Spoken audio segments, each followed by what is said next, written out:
بسم الله الرحمن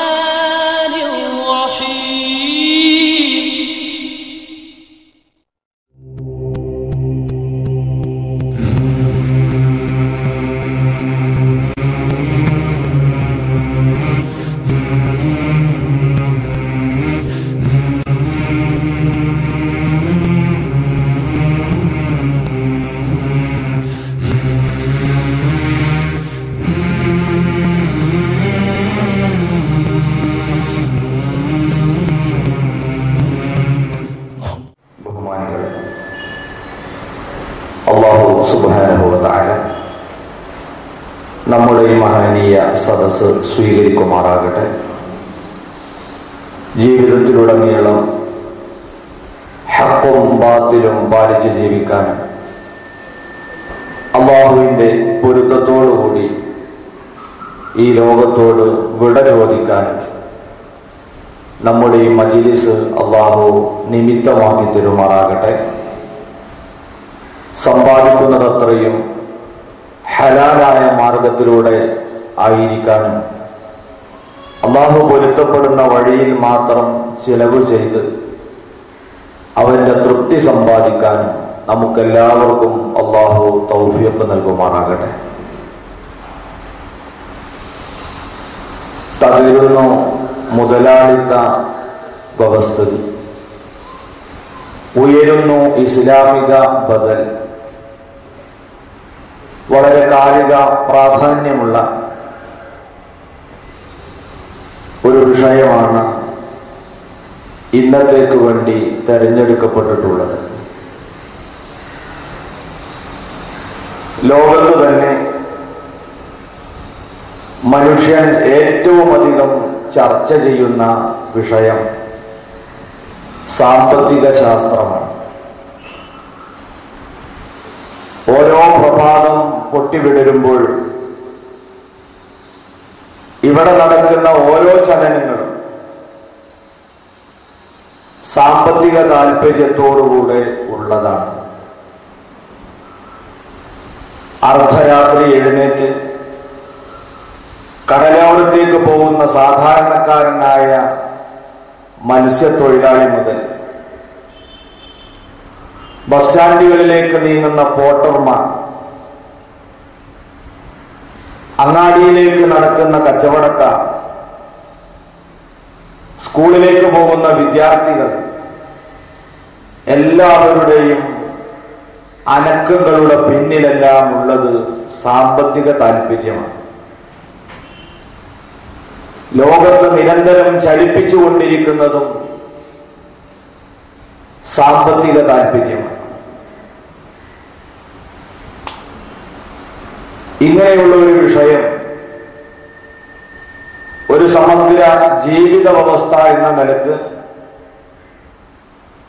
വളരെ സമഗ്രമായി തന്നെ ചർച്ച ചെയ്യുന്ന ഒരു പ്രത്യയശാസ്ത്രമാണ് നാം സ്വീകരിച്ച മതമാകുന്ന വിശുദ്ധ ദീനുൽ ഇസ്ലാം. ദൗർഭാഗ്യകരമെന്ന് പറയട്ടെ, നമ്മെ സംബന്ധിച്ചിടത്തോളം മതവുമായുള്ള നമ്മുടെ അറിവ് വുളൂ, കുളി, നിസ്കാരം തുടങ്ങിയ ഏതാനും ദിനചര്യകളിൽ ഒതുങ്ങുന്നു എന്നതാണ് പരമാർത്ഥം. ഇസ്ലാം എന്ന ബൃഹത്തായ ജീവിത പദ്ധതിയുടെ ആഴവും പരപ്പും ഉൾക്കൊള്ളാൻ നമ്മിൽ പലർക്കും പല കാരണങ്ങൾ കൊണ്ട് സാധിച്ചിട്ടില്ല. പഴയ കാലത്തുണ്ടായിരുന്ന ഇതുപോലെയുള്ള വിജ്ഞാന സദസ്സുകളിൽ നിറഞ്ഞു കമ്മിഞ്ഞിരുന്ന പുരുഷാരവം എന്തിൻ്റെയോ കാരണം കൊണ്ട് ഇന്ന് ഇതുപോലുള്ള ചടങ്ങുകൾക്ക് വേണ്ട വിധത്തിലുള്ള പ്രാധാന്യം കൽപ്പിക്കുന്നില്ല എന്നതുകൂടി കൂട്ടിച്ചേർക്കുമ്പോൾ നമ്മുടെ അജ്ഞതയുടെ ആഴം വർദ്ധിക്കുകയാണ്. ലോകത്ത് ഇന്ന് പ്രധാനമായും ചർച്ച ചെയ്തുകൊണ്ടിരിക്കുന്ന സാമ്പത്തിക വ്യവസ്ഥകൾ, ഒന്ന് ക്യാപിറ്റലിസമാണ്, അഥവാ മുതലാളിത്ത വ്യവസ്ഥിതി. അമേരിക്കയെ പോലുള്ള സമ്പന്ന രാജ്യങ്ങളെന്ന് അവകാശപ്പെടുന്ന രാഷ്ട്രങ്ങളും ചില യൂറോപ്യൻ രാജ്യങ്ങളുമാണ് ഈ വ്യവസ്ഥയുടെ ആളുകളായി അറിയപ്പെടുന്നത്.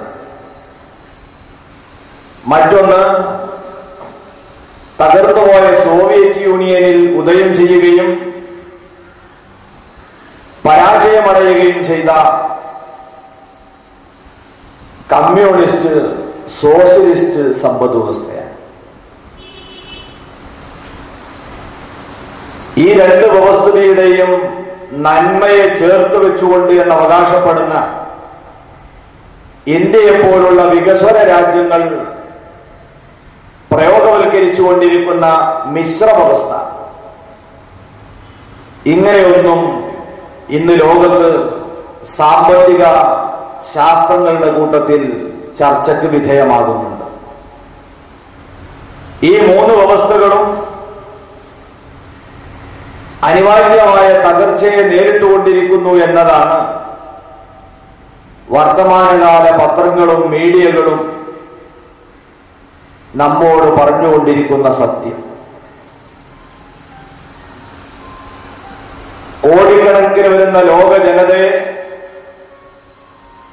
ഏറ്റവും വലിയ സമ്പന്നർ ഞങ്ങളാണെന്ന ഹുങ്കോടുകൂടി അടക്കി ഭരിക്കുകയും നിയന്ത്രിക്കുകയും ചെയ്തുകൊണ്ടിരിക്കുന്ന മുതലാളിത്ത രാജ്യങ്ങളിൽ കടുത്ത സാമ്പത്തിക മാന്ദ്യം അനുഭവപ്പെടുന്നുണ്ട് എന്ന് ഔദ്യോഗിക ഏജൻസികൾ പുറത്തുവിട്ടതോടുകൂടി ഊഹക്കച്ചവടക്കാരുടെ കമ്പോളത്തിൽ അതിദയനീയമായ തകർച്ച അനുഭവപ്പെടുന്നതാണ് മീഡിയകളിൽ നിന്ന് പ്രധാനമായ വാർത്തയാക്കിക്കൊണ്ടിരിക്കുന്നത്. ലോകത്തിന്റെ രാഷ്ട്രീയപരമായ നിയന്ത്രണത്തിലും സാമ്പത്തിക കുത്തക അവകാശപ്പെടുന്നതിലെല്ലാം ദൂരവ്യാപകമായ വഴിത്തിരിവുകൾ ഉണ്ടായേക്കാവുന്ന വാർത്തകളാണ് സാമ്പത്തിക വിഷയത്തിൽ പാശ്ചാത്യ നാടുകളിൽ നിന്നും നാം കേട്ടുകൊണ്ടിരിക്കുന്നത്. അമേരിക്കക്ക് പിറകെ ഇറ്റലിയും ജർമ്മനിയും കടുത്ത സാമ്പത്തിക പ്രതിസന്ധിയിലേക്ക് നീങ്ങിയെന്ന റിപ്പോർട്ടാണ് ഇന്ന് പത്രങ്ങളിലൂടെ പുറത്തു വന്നിട്ടുള്ളത്. ഇത്തരമൊരു സാഹചര്യത്തിൽ പരിശുദ്ധമായ ദീനുൽ ഇസ്ലാം ലോകത്തിനു മുമ്പിൽ സമർപ്പിച്ച ഇസ്ലാമിക സമ്പദ് വ്യവസ്ഥയുടെ ഗുണമേന്മയും അതിന്റെ നേട്ടങ്ങളും പഠിച്ച് പുതിയൊരു ബദലിന് വേണ്ടി കേഴുന്ന ലോകത്തിന്റെ മുമ്പിലേക്ക് അതിനെ സമർപ്പിക്കാൻ നമ്മളല്ലാത്ത വേറൊരു വിഭാഗം വരുമെന്ന് പ്രതീക്ഷിക്കരുത്. അതുകൊണ്ട് തന്നെ സാധാരണക്കാരായ ആളുകളിൽ നിന്നു തന്നെ ഇസ്ലാമിക വ്യവസ്ഥയുടെ ഗുണമേന്മയും അതിന്റെ നേട്ടങ്ങളും ബോധ്യപ്പെടുത്തിയിട്ട് തുടക്കമിടേണ്ടതാണ് ഈ സമ്പദ് വ്യവസ്ഥയെ സമഗ്രമായി ലോകത്തിന് പരിചയപ്പെടുത്തുന്ന യജ്ഞത്തിന്. അതിന്റെ ഭാഗവും കൂടിയായാണ് ഇതുപോലുള്ള സദസ്സുകളിൽ നാം ഇത്തരം വിഷയങ്ങളെ ചർച്ചയ്ക്കെടുക്കുന്നത്. ഇന്ന് ചർച്ച ചെയ്യുന്ന പ്രധാനപ്പെട്ട ഈ മൂന്ന് വ്യവസ്ഥകളും എന്താണ് അവയുടെ നേട്ടവും കോട്ടവും എന്ന് ആദ്യമായി ചെറിയ തോതിൽ നമ്മളൊന്ന് വിലയിരുത്തുക. മുതലാളിത്ത വ്യവസ്ഥിതി അതിന്റെ പുരോഗതിക്ക് പ്രധാനമായും കാരണമായും ഇന്ന് ലോകത്ത് മികച്ചു നിൽക്കുന്നത് എന്ന് അവകാശപ്പെട്ടുകൊണ്ടിരുന്ന ആ വ്യവസ്ഥിതി ഈ ഒരു ഉയരത്തിലേക്ക് എത്താനുണ്ടായ ഒരു നല്ല വശം അതിനുണ്ട്. അതെന്താണ്? ഒരു മനുഷ്യന്റെ പ്രകൃതിപരമായ താല്പര്യമാണ് സമ്പാദിക്കുക എന്ന്. ഇതുകൊണ്ടാണ് ഒരു ഉമ്മ ഒരു കുഞ്ഞിന് ജന്മം നൽകുമ്പോൾ ആ കുട്ടി ഭൂമിയിലേക്ക് വരുന്നത് ഇരു കരങ്ങളും മുറുകി പിടിച്ചുകൊണ്ടാണ്. ഈ കൂട്ടിപ്പിടുത്തത്തെ മനഃശാസ്ത്രജ്ഞർ വിശദീകരിക്കുന്നത് ഭൗതിക ലോകത്തെ പിടിച്ചടക്കാനുള്ള മനുഷ്യന്റെ ത്വരയായിട്ടാണ്. അതെന്തായാലും സ്വന്തം മനസ്സിനോട് ഏതൊരാൾക്കും ചോദിക്കാം, നിനക്ക് സമ്പാദിക്കാനുള്ള താല്പര്യമുണ്ടോ? മനസ്സ് മറുപടി പറയും. മനുഷ്യന്റെ പ്രകൃതിപരമായ മോഹമാണ് സ്വന്തമായി അവന് വല്ലതും നേടണം. ഇത് മനുഷ്യന്റെ പ്രകൃതിപരമായ താല്പര്യമാണ്. ഈ താല്പര്യത്തെ അകമഴിഞ്ഞു പ്രോത്സാഹിപ്പിക്കുകയും ഒരാൾക്ക് എത്ര വേണമെങ്കിലും സമ്പാദിച്ച് മുതലാളിയാകുന്നതിന് യാതൊരു വിലക്കുമില്ല എന്നത് ക്യാപിറ്റലിസത്തിന്റെ, മുതലാളിത്ത വ്യവസ്ഥയുടെ മനുഷ്യപ്പറ്റുള്ള ഒരു നിലപാടാണ്. അതുകൊണ്ട് തന്നെ മുതലാളിത്ത വ്യവസ്ഥ നിലനിൽക്കുന്ന രാജ്യത്ത് സ്വകാര്യ സ്വത്തവകാശത്തിന് നല്ല പ്രോത്സാഹനം നൽകുകയും അത് മുഖേന വ്യവസായങ്ങളും വികസനങ്ങളും അത് പടർന്നു പന്തലിക്കുകയും ചെയ്തിട്ടുണ്ട്. എന്നാൽ മുതലാളിത്ത വ്യവസ്ഥയുടെ ഏറ്റവും വലിയ ഭീതിതമായ മുഖം എവിടെയാണ്? അതിന്റെ പരാജയത്തിന് ഹേതുകമായ കാരണം എവിടെയാണുള്ളത്? അത് എന്തിൽ നിന്നെല്ലാം സമ്പാദിക്കാം, എന്തിൽ നിന്ന് സമ്പാദിച്ചുകൂടാ, സമ്പാദിക്കുന്ന വിഷയത്തിൽ നേരും നെറിയും അവതരിപ്പിക്കാൻ ആ വ്യവസ്ഥക്ക് കഴിഞ്ഞിട്ടില്ല. അതുകൊണ്ട് തന്നെ ആയുധം നിർമ്മിച്ചുകൊണ്ട് അത് വിപണനം നടത്തിയിട്ട് സമ്പത്തുണ്ടാക്കുന്നതിന് മുതലാളിത്ത വ്യവസ്ഥിതി എതിരല്ല. കള്ളും അതുപോലുള്ള മയക്കുമരുന്നുകളും മനുഷ്യനെ നശിപ്പിക്കുന്ന വിഭവങ്ങളും സൃഷ്ടിച്ചുകൊണ്ട് അതിലൂടെ സമ്പത്തുണ്ടാക്കുന്നതിന് ആ സാമ്പത്തിക ശാസ്ത്രം എതിരല്ല. മനുഷ്യന്റെ മാംസം വിറ്റ് മദാലസകളെ സൃഷ്ടിച്ചുകൊണ്ട് ലൈംഗിക ആഭാസത്തിലൂടെ അത്തരം ടൂറിസത്തിലൂടെ പണം ഉണ്ടാക്കുന്നതിന് ആ വ്യവസ്ഥ എതിരല്ല. ഇന്ന് ലോകം അനുഭവിക്കുന്ന ഒട്ടുമുക്കാൽ കെടുതികളുടെയും അവസാനം ചെന്നുമുട്ടുന്നത് ഈ വ്യവസ്ഥിതിയുടെ ഈ നയവൈകല്യങ്ങളിലാണ്. ഒന്നാമതായി ഞാൻ പരാമർശിച്ച ആയുധം, അതാണ് അവരുടെ ഏറ്റവും വലിയ വ്യവസായം. അമേരിക്ക ഉൾപ്പെടെയുള്ള പാശ്ചാത്യ നാടുകളുടെ ഏറ്റവും വലിയ വ്യവസായം ആയുധമാണ്. ആയുധമെന്ന വ്യവസായം മറ്റു വ്യവസായം പോലെ ചെറിയ മുതൽ മുടക്കുകൊണ്ട് സാധിക്കുന്നതല്ല. ഒരു മിസൈൽ നിർമ്മിക്കണമെങ്കിൽ അതിന് ലക്ഷക്കണക്കിന് ഡോളറുകൾ ആവശ്യമുണ്ടാകും. അങ്ങനെയുള്ള കൂമ്പാരക്കണക്കിന് ആയുധങ്ങൾ ഒരു രാജ്യം നിർമ്മിച്ചു കഴിഞ്ഞാൽ അത് തുരുമ്പെടുത്ത് നശിച്ചു പോകുക എന്ന് പറയുമ്പോൾ അത് ആ രാജ്യത്തിന്റെ സാമ്പത്തിക സ്ഥിതിയെ വളരെയധികം ബാധിക്കുന്ന വിഷയമായി മാറും. അതുകൊണ്ട് തന്നെ ആയുധമാണെങ്കിലും നിർമ്മിക്കപ്പെട്ടു കഴിഞ്ഞാൽ ഒന്നുകിൽ അത് വിറ്റുപോകണം, അല്ലെങ്കിൽ നേട്ടം കിട്ടുന്ന വിധത്തിൽ അതിനെ ഉപയോഗിക്കണം. അല്ലാതെ ഈ നിർമ്മിച്ച ആയുധങ്ങളൊക്കെ നശിച്ചു പോയാൽ ആ രാജ്യത്തിന് ഒപ്പിച്ച നഷ്ടമുണ്ടാവും. ഈ ആയുധങ്ങൾ ഉപയോഗിച്ചു പോകുക എന്ന് പറഞ്ഞാലും വിറ്റുപോകുക എന്ന് പറഞ്ഞാലും അതിന്റെ താല്പര്യം എന്താണ്? ലോകത്ത് യുദ്ധവും സംഘർഷവും നിലനിൽക്കണം. യുദ്ധ സാഹചര്യമില്ലാത്ത ഒരു പ്രദേശത്ത് ആയുധ വിപണനത്തിന് അവസരമുണ്ടാവുകയില്ല. എന്തുകൊണ്ടാണ് അമേരിക്ക പാകിസ്ഥാനും ഇന്ത്യയും തമ്മിലുള്ള സംഘർഷം അവസാനിപ്പിക്കാൻ ഇന്നുവരെ ഇടപെട്ടിട്ടില്ല? ആ വിഷയം വരുമ്പോൾ എന്താണ് അവർ പറയാറുള്ളത്? അത് ഇരു കക്ഷികളും കൂടിയിരുന്ന് ചർച്ച ചെയ്ത് പരിഹരിക്കേണ്ട വിഷയമാണ്. അമേരിക്കയുടെ താല്പര്യം എന്താണ്? ആ സംഘർഷം ഇവിടെ നിലനിൽക്കുമ്പോൾ ഒരേ സമയത്ത് ഇന്ത്യക്കും അതേ സമയത്ത് തന്നെ പാകിസ്ഥാനും വൻതോതിൽ ആയുധം വിൽപ്പന നടത്തിയിട്ട് പണമുണ്ടാക്കുകയാണ്.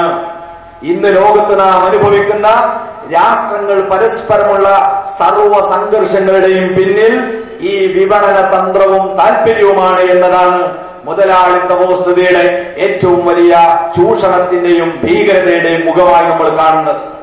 ഇതോടൊപ്പം തന്നെ പ്രിയപ്പെട്ടവരെ, ആയുധം വിൽക്കാൻ യുദ്ധകാർമേഘങ്ങൾ ആവശ്യമുണ്ട്. അതുകൊണ്ട് സംഘർഷങ്ങൾ ഒഴിഞ്ഞൊരു ലോകം മുതലാളിത്ത വ്യവസ്ഥിതിയുടെ ആളുകൾ താല്പര്യപ്പെടുന്നില്ല. എവിടെയും സംഘർഷമുണ്ടാവണം, ഇല്ലെങ്കിൽ അവരുണ്ടാക്കും. എന്നാലേ അവിടെ ആയുധം വിൽക്കാൻ കഴിയും. രണ്ടാമതായി, ഇനി ഈ ആയുധം ചെലവഴിക്കാൻ മറ്റൊരു മാർഗം എന്താണ്? ഇത് ഉപയോഗിച്ചിട്ട് അതിനേക്കാൾ മെച്ചപ്പെട്ട് തിരിച്ചു പിടിക്കണം. അതിനാണ് അധിനിവേശം എന്ന് പറയുന്ന ഒരു തന്ത്രം അവർ ആവിഷ്കരിച്ചിട്ടുള്ളത്. പാവപ്പെട്ട രാജ്യങ്ങളുടെ പേരിൽ ഇന്നലെ നാം സൂചിപ്പിച്ചതുപോലെ ആരോപണങ്ങൾ ഉന്നയിച്ചുകൊണ്ട് ആ രാജ്യത്തേക്ക് ആയുധവർഷം നടത്തിയിട്ട് അവിടെയുള്ള ജനങ്ങളെ കൊന്നൊടുക്കി അധിനിവേശം നടത്തുക, ആ രാജ്യത്തെ വിഭവങ്ങളെ അവിടെ നിന്ന് ഊറ്റിക്കൊണ്ടുവരിക. ഈ ലക്ഷ്യത്തോടെയാണ് ഇറാഖിലേക്ക് അമേരിക്കയും ബ്രിട്ടനും അവരുടെ കൂട്ടാളികളായ മുതലാളിത്ത രാജ്യങ്ങളും അധിനിവേശം നടത്തിയിട്ടുള്ളത്. ഇന്ന് ലിബിയയിൽ ശ്രമിച്ചുകൊണ്ടിരിക്കുന്നത് അഫ്ഗാനിസ്ഥാനിൽ പരീക്ഷിച്ചു പരാജയത്തിന്റെ മുഖത്തെത്തി നിൽക്കുന്നത്. എന്താണ് ഇതിന്റെ എല്ലാം പിന്നിലുള്ളത്? ആയുധം തുരുമ്പെടുത്തു പോയാൽ വമ്പിച്ച നഷ്ടമുണ്ടാകും. അത് ഉപയോഗിച്ചുകൊണ്ട് അതിനേക്കാൾ വലിയ നേട്ടം നേടാൻ അധിനിവേശമാണ് രണ്ടാമത്തെ മാർഗമായി അവരുപയോഗിക്കുന്നത്. ഇന്ന് ലോക ജനത അനുഭവിക്കുന്ന ഏറ്റവും വലിയ കെടുതിയും പ്രയാസവും ഈ അധിനിവേശവും ആയുധപന്തയവും മൂലമുണ്ടായിട്ടുള്ളതാണ് എന്ന് വരുമ്പോൾ മുതലാളിത്ത വ്യവസ്ഥിതിയുടെ ഏറ്റവും വലിയ പരാജയത്തിന്റെ ഒരു ഭാഗമാണ് നമ്മൾ ഇവിടെ കാണുന്നത്. രണ്ടാമതായി നമ്മൾ ചിന്തിക്കുക, മുതലാളിത്ത വ്യവസ്ഥിതിയിൽ നേരും നെറിയും ഇല്ല. എന്തിലൂടെയും ഏത് മാർഗത്തിലൂടെയും സമ്പാദിക്കാം. അതിന് സെക്സ് ഒരു ഉപാധിയായി സ്വീകരിക്കാം. ആ ലക്ഷ്യത്തോടെയുള്ള ടൂറിസം അതിനൊരു മാർഗമായി അവർ അംഗീകരിക്കുന്നു. മദ്യവും മദിരാക്ഷിയും യഥേഷ്ടം വിറ്റയിച്ച് പണമുണ്ടാക്കാനുള്ള സ്വാതന്ത്ര്യം അവർ നൽകുന്നു. ഇതിലൂടെ പാശ്ചാത്യൻ ജനതയിൽ രൂപപ്പെട്ട ഒരു പുതിയ സംസ്കാരം, അതെന്താണ്? കുടുംബം എന്ന സങ്കല്പം ഇന്ന് പാശ്ചാത്യ നാടുകളിലില്ല. ഡേറ്റിംഗ് എന്ന് പറയുന്ന ഒരു പ്രത്യേക പദ്ധതി ഉണ്ടവിടെ. അതെന്താണ്? ഒരു പെൺകുട്ടിക്ക് അല്ലെങ്കിൽ ഒരു ആൺകുട്ടിക്ക് തന്റെ ബോയ് ഫ്രണ്ടിനെയുമായി തന്റെ വീട്ടിലേക്ക് കടന്നു വരാനും തന്നോടൊപ്പം താമസിപ്പിക്കാനുമുള്ള സ്വാതന്ത്ര്യം പാശ്ചാത്യ നാടുകളിലുണ്ട്. അതിനെ എതിർക്കാൻ ഇവരെ മാതാപിതാക്കൾക്ക് അവകാശമില്ല. ആർക്കും അവരെ റൂമിലേക്ക് അവർക്ക് കൊണ്ടുവരാനുള്ള സ്വാതന്ത്ര്യമുണ്ട്. ഇതിലൂടെ അകാലങ്ങളിൽ തന്നെ ഗർഭവും പേറി സമൂഹത്തിന്റെ മുമ്പിൽ ചോദ്യചിഹ്നമായി അവശേഷിക്കുകയാണ് ഇന്ന് യൂറോപ്യൻ നാടുകളിലെയും അമേരിക്കൻ രാഷ്ട്രങ്ങളിലെയും ബാലികാ-ബാലന്മാരൊക്കെ. അതോടൊപ്പം തന്നെ അവിടെ വിവാഹം എന്ന ഒരു ചടങ്ങ് തന്നെ നടക്കുന്നത് ഒന്നോ രണ്ടോ മക്കളായതിനു ശേഷം കുട്ടികളുടെ നിർബന്ധത്തിന് വഴങ്ങിയാണ്. ഇങ്ങനെയുള്ള കുത്തഴിഞ്ഞ ഒരു ജീവിത സംസ്കാരമാണ് ഈ വ്യവസ്ഥതയുടെ മറ്റൊരു ഭാഗമെങ്കിൽ ഇതാണ് ഇന്ന് പരാജയത്തോട് മുഖാമുഖം നിന്നുകൊണ്ട് കൂമ്പടയാൻ വേണ്ടി ശ്രമിച്ചുകൊണ്ടിരിക്കുന്നത്. ഇവിടെയാണ് ഇസ്ലാമിക സമ്പദ് വ്യവസ്ഥയുടെ സവിശേഷതകളും ലോകം ഒരു ബദലിന് വേണ്ടി താല്പര്യപ്പെടുമ്പോൾ അത് പര്യാപ്തമാണോ എന്ന് നമ്മൾ പരിശോധിക്കപ്പെടുന്നത്. ഇനി നിങ്ങൾ ആലോചിച്ച് നോക്കൂ, മറ്റൊരു വ്യവസ്ഥിതിയാണ് കമ്മ്യൂണിസ്റ്റ് വ്യവസ്ഥ. സോഷ്യലിസം എന്ന പേരിൽ അറിയപ്പെടുന്ന കമ്മ്യൂണിസ്റ്റ് സമ്പദ് വ്യവസ്ഥ. ആ വ്യവസ്ഥ ഉടലെടുക്കുന്ന പശ്ചാത്തലം എന്താണ്? മുതലാളിത്തത്തിന്റെ ചില പരാജയങ്ങൾ ചൂണ്ടിക്കാണിച്ചുകൊണ്ടാണ് സോഷ്യലിസം പുറത്തു വരുന്നത്. അതെന്തായിരുന്നു? ഒരാൾക്ക് എത്രയും സമ്പാദിക്കാനുള്ള സ്വാതന്ത്ര്യം മുതലാളിത്ത വ്യവസ്ഥ കൊടുത്തപ്പോൾ സമ്പന്നരെല്ലാം കൂടുതൽ സമ്പന്നരായി മാറുന്നു. പണമുള്ളവന് പണമൊരിഞ്ഞ് വീണ്ടും പണക്കാരനാവാം, അതൊരു സത്യമാണ്. എന്നാൽ പാവപ്പെട്ടവനോ എപ്പോഴും പാവപ്പെട്ടവനായി അവൻ താഴേക്ക് തന്നെ പോയിക്കൊണ്ടിരിക്കുന്നു. ഇത് മുഖേന തൊഴിലാളികൾ അവഗണിക്കപ്പെടുകയും മുതലാളിമാർ ഉയർന്നു വരികയും ചെയ്യുമ്പോൾ ഇത് ലോകത്ത് ആപത്താണെന്ന് പറഞ്ഞ് സർവ്വലോക തൊഴിലാളികളെ സംഘടിക്കുക എന്ന ആഹ്വാനത്തോടുകൂടെയാണ് മാർക്സിസം രംഗത്ത് വരുന്നത്. അവരെന്തു പറഞ്ഞു? ആദ്യമായി ഇവിടെ ലോകത്ത് സാമ്പത്തികമായ സമ്പൂർണ്ണ സമത്വം കൊണ്ടുവരണം. അതിന് ഒരാൾ എത്ര സമ്പാദിക്കണം എന്നതിന് വ്യവസ്ഥ ആവശ്യമാണ്. സ്വകാര്യ സ്വത്തവകാശം എന്ന പ്രകൃതിപരമായ മോഹത്തെ കടിഞ്ഞാണിട്ടുകൊണ്ടാണ് കമ്മ്യൂണിസം രംഗത്ത് വരുന്നത്. അവരെ മാനിഫെസ്റ്റോവിൽ രേഖപ്പെടുത്തിയത് തന്നെ അവർ സ്വപ്നം കാണുന്ന ഒരു രാജ്യം രൂപപ്പെട്ടു കഴിഞ്ഞാൽ സമ്പത്ത് മുഴുവനും അതിന്റെ സമ്പൂർണ്ണ അധികാരം സ്റ്റേറ്റിന് കീഴിലായിരിക്കും. എല്ലാവർക്കും പണിയെടുക്കാം. എന്നാൽ പണിയെടുത്ത് വ്യവസായം നടത്തി കൃഷി ഇറക്കി കിട്ടുന്ന വരുമാനം മുഴുവനും അത് സ്റ്റേറ്റിന്റെ അധീനത്തിലായിരിക്കണം. പിന്നെയോ പ്രജകൾക്ക് ആവശ്യമായ ചെലവിനുള്ളത് യഥേഷ്ടം സ്റ്റേറ്റ് നൽകിക്കൊണ്ടിരിക്കും. അപ്പോൾ സമ്പൂർണ്ണ സമത്വമുള്ള സോഷ്യലിസം നടപ്പാക്കപ്പെട്ട ഒരു സ്വർഗീയ രാജ്യം ഭൂമിയിൽ സൃഷ്ടിക്കപ്പെടും. ഇതായിരുന്നു കമ്മ്യൂണിസത്തിന്റെ വാഗ്ദാനം. എന്നാൽ ഇത് പ്രകൃതിക്കെതിരെയുള്ള ഒരു വെല്ലുവിളിയായതുകൊണ്ട് തന്നെ അത് തുടങ്ങിയിടത്ത് തന്നെ കൂമ്പടഞ്ഞു പോയതാണ് ചരിത്രം. എന്താണ് കാരണം? സ്വന്തമായി സമ്പാദിക്കുക എന്ന പ്രകൃതിപരമായ മോഹത്തെ തടയിട്ട് പാടത്തേക്ക് പണിയെടുക്കാൻ പോകുന്ന കർഷകനും വ്യവസായം തുടങ്ങുന്ന മുതലാളിയും ഞാൻ ഇതിലൂടെ സമ്പാദിക്കുന്നത് എനിക്ക് സ്വന്തമായി കിട്ടുകയില്ല, അത് സ്റ്റേറ്റിന് കൊടുക്കണം എന്ന് വന്നാൽ എത്രയാളെ പാടത്ത് പണിയെടുക്കാൻ കിട്ടും? എത്രയാളെ വ്യവസായം നടത്താൻ കിട്ടും? ഞാൻ അധ്വാനിച്ച് എന്തിന് സ്റ്റേറ്റിനുണ്ടാക്കി കൊടുക്കണം? ഈ ചിന്ത പ്രവിശാലമായ സോവിയറ്റ് യൂണിയൻ ജനങ്ങളുടെ മനസ്സിൽ ഉരുത്തിരിഞ്ഞപ്പോൾ അവർ നിഷ്ക്രിയരായി മാറുകയും വിശാലമായ സോവിയറ്റ് യൂണിയനിലെ ജനങ്ങളെ തീറ്റിപ്പോറ്റാൻ കഴിയാത്ത സ്ഥിതി വന്നപ്പോൾ അന്നത്തെ പ്രസിഡന്റായിരുന്ന ശ്രീമാൻ ഗോർബച്ചേവ് ആ രാജ്യത്തെ പിരിച്ചുവിടുകയുമാണ് ചെയ്തത്. അതാണ് ആ വ്യവസ്ഥയുടെ പരാജയം. എന്നാൽ ഇത് രണ്ടിന്റെയും നന്മയെടുത്തിയെന്ന് അവകാശപ്പെട്ടുകൊണ്ടാണ് ഇന്ത്യ പോലുള്ള വികസ്വര രാജ്യങ്ങൾ പുതിയൊരു സാമ്പത്തിക വ്യവസ്ഥ പരീക്ഷിച്ചത്. അതാണ് മിശ്ര വ്യവസ്ഥ എന്ന പേരിൽ അറിയപ്പെടുന്നത്. രണ്ടിന്റെയും നന്മ ഉണ്ട് എന്നാണ് അവകാശവാദം. എന്നാൽ ഈ വ്യവസ്ഥയുടെ ഏറ്റവും വലിയ അടിത്തറ തന്നെ എന്തിലാണ്?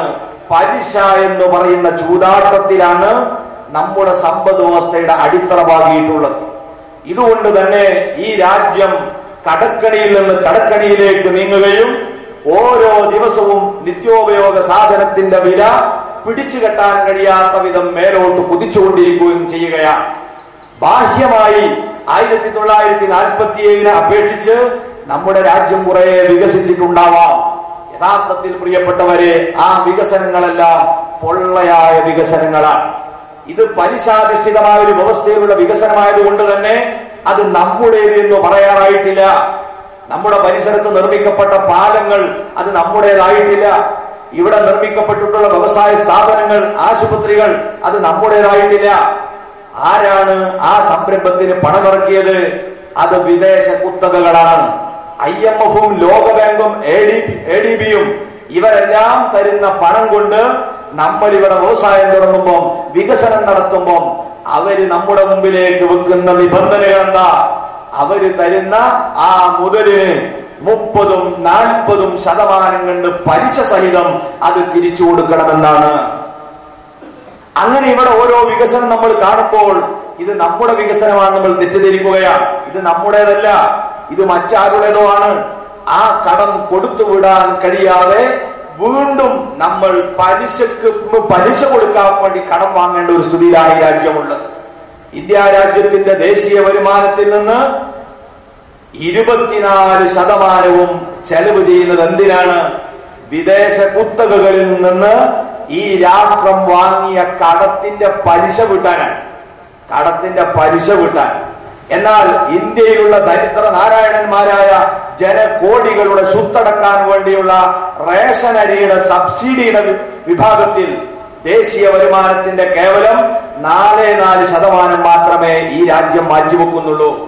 24% കുത്തകകളുടെ പലിശ വീട്ടാൻ വേണ്ടി നമ്മൾ ദുരുപയോഗം ചെയ്തുകൊണ്ടിരുന്നാൽ ഈ രാജ്യത്തിന്റെ സ്ഥിതി എന്തായിരിക്കും നിങ്ങൾ ആലോചിക്കുക. ഒരു സാധാരണക്കാരനായ പലിശ ഇടപാടുകാരന്റെ ഉദാഹരണത്തിലൂടെ ഈ കാര്യം നിങ്ങൾക്ക് പെട്ടെന്ന് വ്യക്തമാകും. ഒരു 5 സെന്റ് സ്ഥലമുള്ള ഒരു കേരളീയൻ, അദ്ദേഹം ഇന്നൊരു വീടുണ്ടാക്കാൻ എന്താ നമ്മളെ സാഹചര്യത്തിൽ അയാൾക്കുള്ള മാർഗം?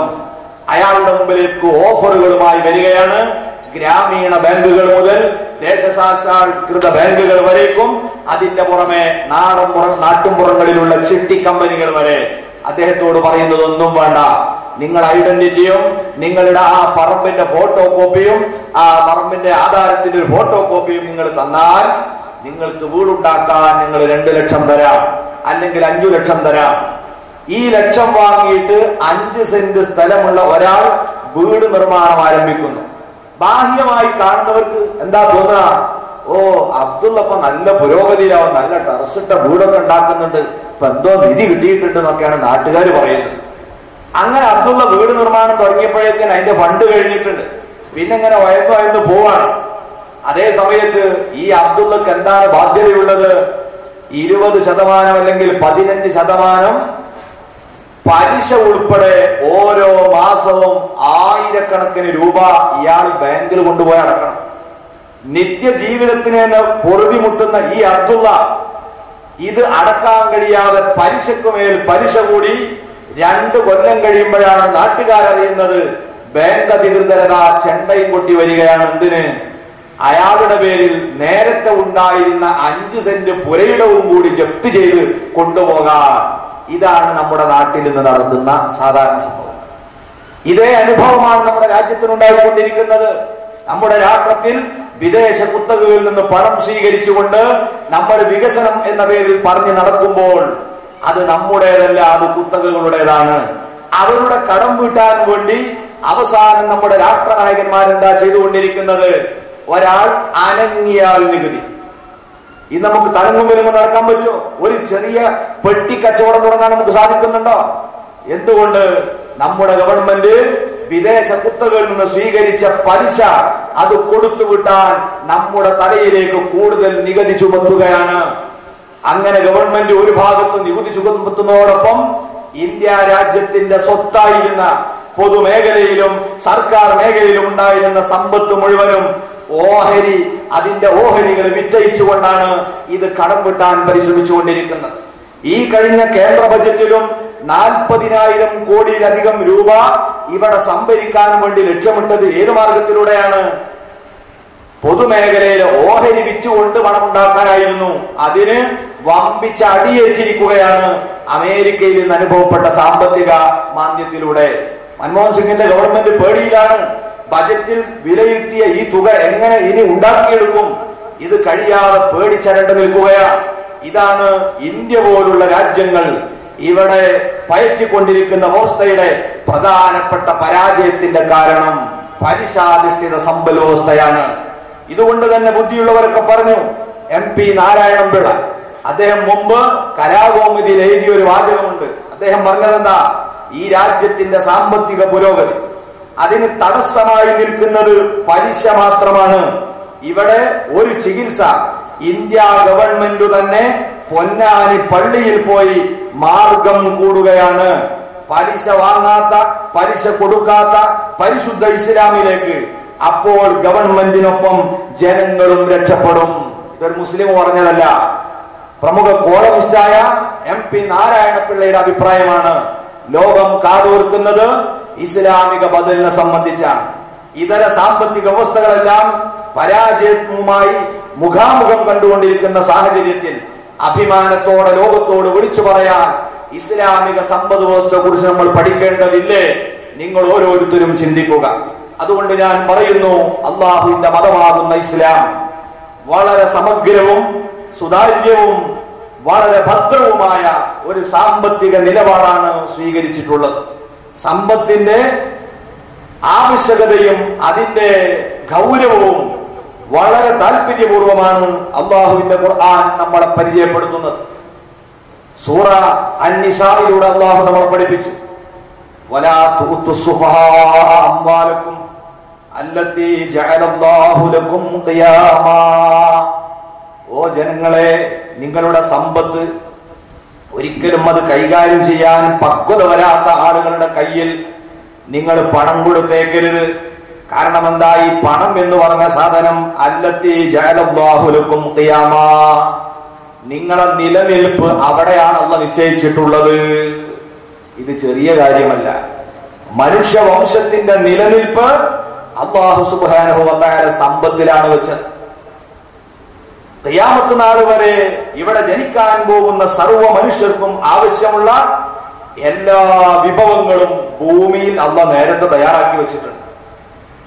ഇസ്ലാമിക സമ്പദ് വ്യവസ്ഥ പറയുന്നത് ഇതിന്റെ സർവാധികാരി ആരാണ്? സർവശക്തനായ അല്ലാഹുവാണ്. ഖുലില്ലാഹുമ്മ മാലിക്കൽ മുൽകി തുഅ്തിൽ മുൽക മൻ തശാ വതൻസിഉൽ മുൽക മിമ്മൻ തശാ വതുഇസ്സു മൻ തശാ വതുദില്ലു മൻ തശാ. ഓ മുസ്ലിമേ, നീ പ്രഖ്യാപിക്കുക, അല്ലാഹുമ്മ മാലിക്കൽ മുൽക്ക്, എല്ലാ സമ്പത്തുകളുടെയും എല്ലാ ഉടമപ്പെട്ടതിന്റെയും ഉടമസ്ഥനായ അല്ലാഹുവേ, നീയാണ് നീ ഇഷ്ടപ്പെട്ടവർക്ക് ഇഷ്ടപ്പെട്ടതിന്റെ ഉടമാവകാശം കൊടുക്കുന്നവൻ. കൊടുത്താൽ തന്നെ പിന്നീട് അത് തിരിച്ചെടുക്കുന്നവനും നീയാണ്. നീ ഉദ്ദേശിച്ചവരെ നീ ഉന്നതിയിലേക്ക് ഉയർത്തുന്നു, അല്ലാത്തവരെ നീ തരം താഴ്ത്തുന്നു. ഇതെല്ലാം നിന്റെ നിയന്ത്രണത്തിലാണ്. ഇതാണ് ഇസ്ലാം നമുക്ക് നൽകുന്ന ഒന്നാമത്തെ നയം. ഭൂമി ഉൾപ്പെടെയുള്ള സർവ സ്വത്തുക്കളുടെയും യഥാർത്ഥ ഉടമസ്ഥൻ അല്ലാഹുവാണ്. ആ അല്ലാഹു ഭൂമിയിൽ താമസിക്കുന്ന ജനങ്ങൾക്ക് വിവിധ തരത്തിൽ വിവിധ സമ്പത്തുകളുടെ അധികാരം അല്ലാഹു ഏൽപ്പിച്ചു കൊടുക്കും. ഇത് എന്തുകൊണ്ട് ഏൽപ്പിച്ചു കൊടുക്കുകയാണ്? അവന്റെ പ്രൗഢിയും പത്രാസും അവന്റെ സൗന്ദര്യവും അവന്റെ ഡിഗ്രിയും ഡിപ്ലോമയും ഇതൊന്നും കണ്ടിട്ടല്ല. ഡിഗ്രിയും ഡിപ്ലോമ ഒക്കെ എത്രയോ ആളുകളുണ്ട് ഒരു പണിയില്ലാതെ നടക്കുന്നത്.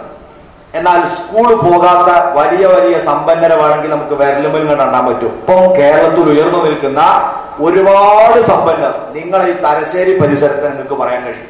സ്കൂളിന്റെ പടി കാണാത്തവരും അല്ലെങ്കിൽ പ്രൈമറിന്റെ അപ്പുറത്തേക്ക് പോകാത്തവരും ആയ ആളുകൾ, അവരാണ് വലിയ സമ്പന്നർ. ദാരി കൊടുക്കുന്നതാണ് അള്ളാഹുവിന്റെ സംവിധാനം. എന്നാൽ ഇവിടെ ഒരാൾക്ക് അള്ളാഹു സമ്പത്ത് കൊടുക്കുന്നതും വേറെ ചിലർക്ക് കൊടുക്കാതിരുന്നതും എന്തിന്റെ പേരിലാണ്? അത് പരീക്ഷണമാണ്. ഇസ്ലാമിന്റെ നയമതാണ്. അള്ളാഹു ചിലരുടെ കയ്യിൽ സമ്പത്ത് കൊടുക്കുന്നത് എന്തിനാണ്? അവൻ എന്റെ ബുദ്ധി കൊണ്ടും തന്റെ ഇടം കൊണ്ടും ഞാൻ ആർജിച്ചെടുത്തതാണെന്ന് പറഞ്ഞ് അഹങ്കരിക്കാതെ എന്നെ അള്ളാഹു ഏൽപ്പിച്ച ഈ സമ്പത്തിൽ പാവപ്പെട്ടവന് അവകാശമുണ്ടെന്ന് ചിന്തിച്ച് അവരെ കൂടി കണ്ണുകൊണ്ട് കാണാനുള്ള തന്റെ ഇടം ഇവൻ കാണിക്കുന്നുണ്ടോ?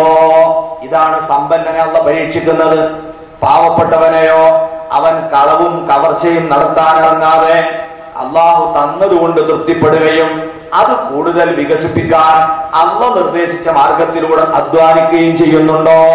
ഇതാണ് അള്ളാഹു നോക്കുന്നത്. അങ്ങനെ എല്ലാവരെയും സമ്പൂർണമായ സാമ്പത്തിക സമത്വത്തിലേക്ക് കൊണ്ടുവരിക എന്ന് പറഞ്ഞാൽ അത് ഖിയാമത്ത് നാളിന്റെ അവസാനത്തെ അടയാളങ്ങളിൽപ്പെട്ട ഒന്നാണ്. അതിവിടെ നടത്താൻ പാടില്ല. എല്ലാവരും സാമ്പത്തികമായ ഒരേ അവസ്ഥയിലായാൽ അന്ന് ഈ ഭൂമി നിശ്ചലം. എന്താ കാരണം? ആരെ കടയിൽ ജോലി ചെയ്യാൻ കിട്ടുക? ഓൻ പണക്കാരനെ മറ്റവന്റെ വഴി തന്നെ. ആരെ തെങ്ങുമ്പ കയറാൻ കിട്ടുക? ആരെയാണ് വീടിന്റെ വാർപ്പ് പണിയെടുക്കാൻ കിട്ടുക? ആരെയാണ് പോലീസുകാരനാവാൻ കിട്ടുക? ആരെയാണ് പട്ടാളക്കാരനാകാൻ കിട്ടുക?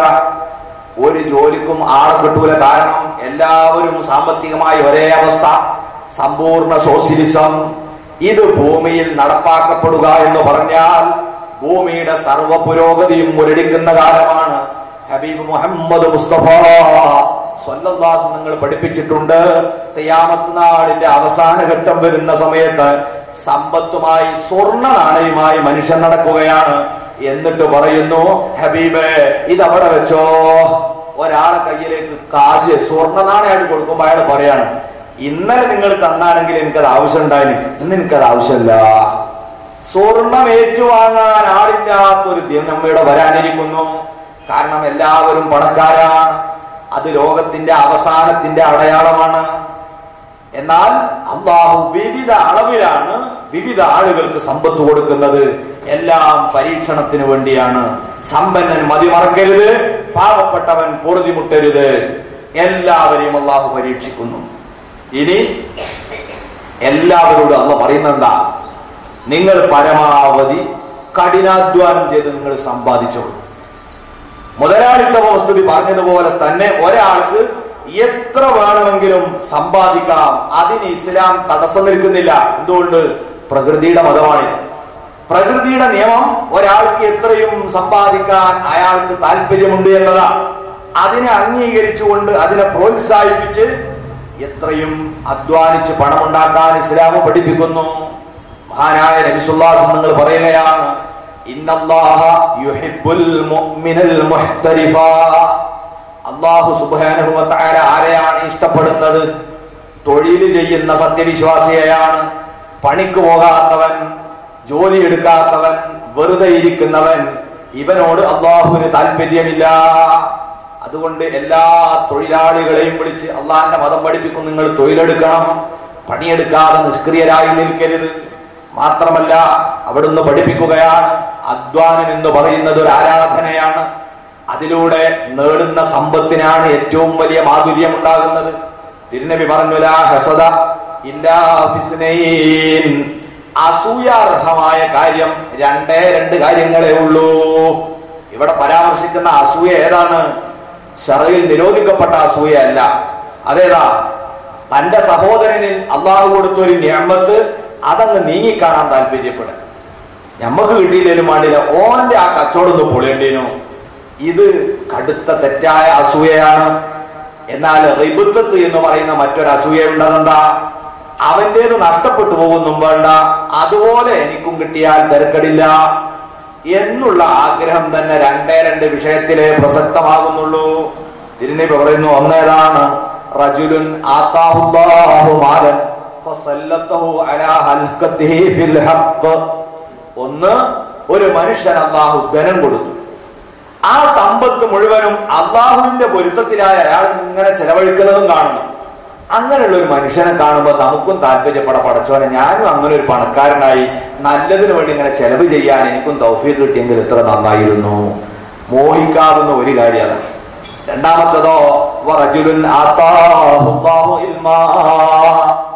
ഒരു മനുഷ്യൻ അയാൾക്ക് അല്ലാഹു നല്ല അറിവ് കൊടുത്തു, എന്നിട്ടോ ആ അറിവനുസരിച്ച് അയാൾ പ്രവർത്തിക്കുകയും അത് ജനങ്ങൾക്ക് പഠിപ്പിച്ചു കൊടുക്കുകയും ചെയ്യുന്നു. അങ്ങനെയുള്ള ഒരു മനുഷ്യനെ കാണുമ്പോൾ ഞാനും എന്റെ മക്കളുമൊക്കെ അങ്ങനെ ആയിരുന്നെങ്കിൽ എത്ര നന്നായിരുന്നു താല്പര്യപ്പെടാം. അല്ലാതെ ഒരു പെണ്ണ് ഓട്ട മത്സരത്തിൽ വിജയിച്ചു, അപ്പൊ ഉമ്മമാരക്കാർ വിചാരിക്കും എന്റെ മോള് അങ്ങനെ ഓടി ജയിച്ചിരുന്നെങ്കിൽ ഒരു കാര്യമില്ല. ചാട്ട മത്സരത്തിൽ വിജയിച്ചു, അത് കണ്ട് എന്റെ കുട്ടിയും അങ്ങനെ ചാടിയിരുന്നെങ്കിൽ.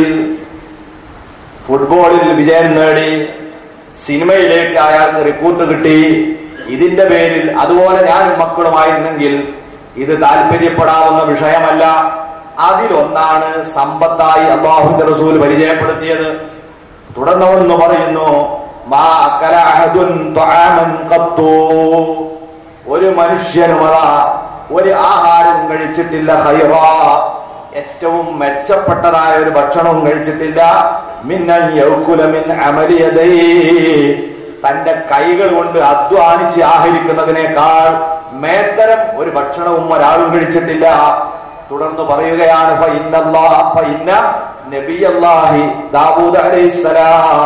അള്ളാന്റെ പ്രവാചകനായ ദാവൂദ് നബി അലൈഹി സ്വലാത്തു വസ്സലാം കാന യഅ്കുലു മിൻ അമലി യദൈഹി, തന്റെ കൈകൾ കൊണ്ട് അധ്വാനിച്ച് ഭക്ഷണം കഴിച്ച മഹാനാണ്. സുബ്ഹാനല്ലാഹ്. ദാവൂദ് നബി ആരാണ് നിങ്ങൾക്ക്? സുലൈമാൻ നബി അലൈഹി ഇസ്ലാമിന്റെ വാപ്പയാണ്. സുലൈമാൻ നബി അലൈഹി ഇസ്ലാമോ ലോകത്തിന്റെ ചക്രവർത്തിയാണ്. മകൻ ലോകം മുഴുവനും അടക്കി ഭരിക്കുമ്പോൾ ആ മകന്റെ വാപ്പ രാവിലെ തൊഴിലിന് പോകുക എന്ന് പറഞ്ഞാൽ അത്ഭുതല്ലേ? അതുകൊണ്ടാണ് വിശ്വാസങ്ങൾ പറഞ്ഞത്, നമ്മളെ മോൻ ലോകം അടക്കി ഭരിക്കണ്ട, ഏതോ ഒരു ചെറുക്കര മൂലന്റെ ഒരു കൗൺസിലർ ആയാല് വാപ്പ എന്താ ചെയ്യുക? വാപ്പ കാലിനൊരു കാല് കണ്ട് കയറ്റിച്ചിട്ട് ഞാൻ ഇവിടുത്തെ മെമ്പറ മോനാണ്, വല്ല വാപ്പയാണ് എന്ന് പറഞ്ഞിട്ട് ഇങ്ങനെ ഇരിക്കും. പണിക്കോ ഇല്ല. ഇതും എന്തു പണിയാണെന്നറിയോ? ഇരുമ്പ് കൊണ്ടുള്ള പണിയാണ്. ദാവൂദ് നബി അലൈഹി സ്വലാം ഒരു കൊല്ലപ്പണിക്കാരനാണ്. പടയങ്കി നിർമ്മിക്കുന്നു, പണി ആയുധങ്ങൾ ഉണ്ടാക്കുന്നു. ഇങ്ങനെ ജനോപകാരമായ എന്ത് തൊഴിൽ ചെയ്യുന്നതിനെയും ഇസ്ലാം തടഞ്ഞിട്ടില്ല. ഇപ്പോഴത്തെ ചെറുപ്പക്കാരെ മാതിരി വൈറ്റ് വാഷ് മാത്രമേ നമുക്ക് ചെയ്യാൻ പറ്റുള്ളൂ.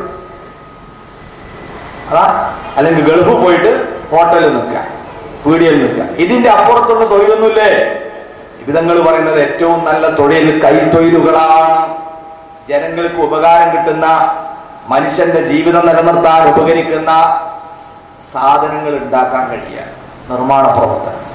ആ തൊഴിൽ ധാരാളം പഠിക്കണം. പ്രവാചകന്മാരെടുത്ത ജോലിയാണ്. വിശ്വാസങ്ങൾ പ്രോത്സാഹിപ്പിക്കുന്നു. ഇങ്ങനെ അതാ ധാരാളം സമ്പാദിക്കാനും തൊഴിൽ പഠിക്കാനും ഇസ്ലാം പഠിപ്പിക്കുകയാണ്. എന്റെ പ്രിയപ്പെട്ട ചെറുപ്പക്കാരെ ഞാൻ വീണ്ടും ഉണർത്തുന്നു, നമുക്ക് പുതിയ ലോകത്ത് സാങ്കേതികമായ ഒരുപാട് തൊഴിൽ അവസരങ്ങളുണ്ട്. അതിനാവശ്യമായ പരിജ്ഞാനം ഇവിടെ വെച്ച് നേടണം. നമ്മുടെ ചിന്താഗതിക്ക് മാറ്റം വരണം. 10ാം ക്ലാസ് സ്കൂളിൽ പോയിട്ട്, പ്രത്യേകിച്ച് നിങ്ങളെ വാർത്തക്കുള്ള ലേശം തടിമണ്ണൊക്കെ വേഗം വെക്കും, വേറൊരു പാസ്പോർട്ട് എടുക്കുക, എന്നിട്ടോ കയറി പോയി വെക്കുക, പോയിട്ട് അവിടെ എന്തെങ്കിലും ചെയ്യാം. എന്നിട്ട് അവിടെ എന്താ പരിപാടി? അവിടെ ആശുപത്രിയിലാണ് ഞാൻ ജോലി.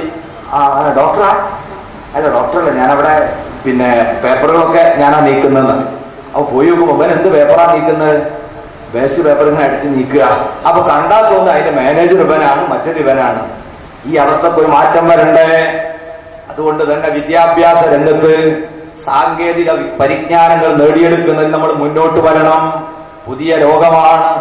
നമ്മൾ മറ്റുള്ളവരുടെ മുമ്പിൽ ഈ രീതിയിലുള്ള താഴ്ന്ന ജോലിയെടുക്കേണ്ട വിഭാഗമല്ല. കുന്തും ഖൈറ ഉമ്മ, ഏറ്റവും ഉത്തമ സമൂഹം എന്ന് റസൂലുള്ളാഹി വിശേഷിപ്പിച്ച സമുദായമാണ് നമ്മൾ. ഖുർആൻ പഠിപ്പിച്ച സമുദായമാണ്. അതുകൊണ്ട് തന്നെ എല്ലാ തൊഴിലും നമ്മൾ പഠിക്കുക, ജോലി ചെയ്യുക.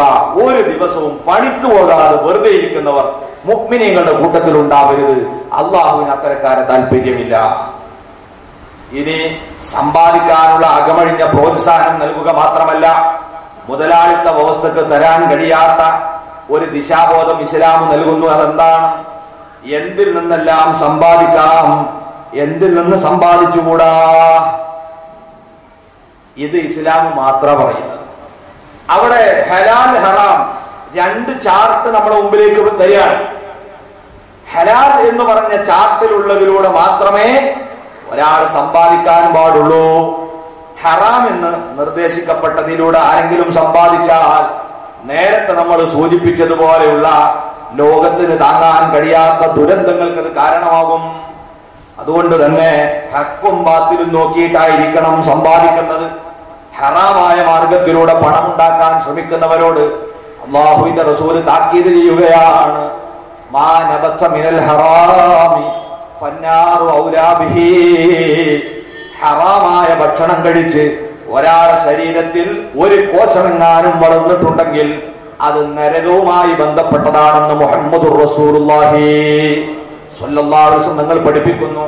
ഇതുകൊണ്ട് തന്നെ ഉമ്മമാരെ, സലഫു സ്വാലിഹീങ്ങളിൽപ്പെട്ട നമ്മുടെ സ്ത്രീകൾ ഭർത്താക്കന്മാര് തൊഴിലിന് പോകുമ്പോൾ അവരെ കൈപിടിച്ച് പറയാറുണ്ടായിരുന്നു അത്രേ.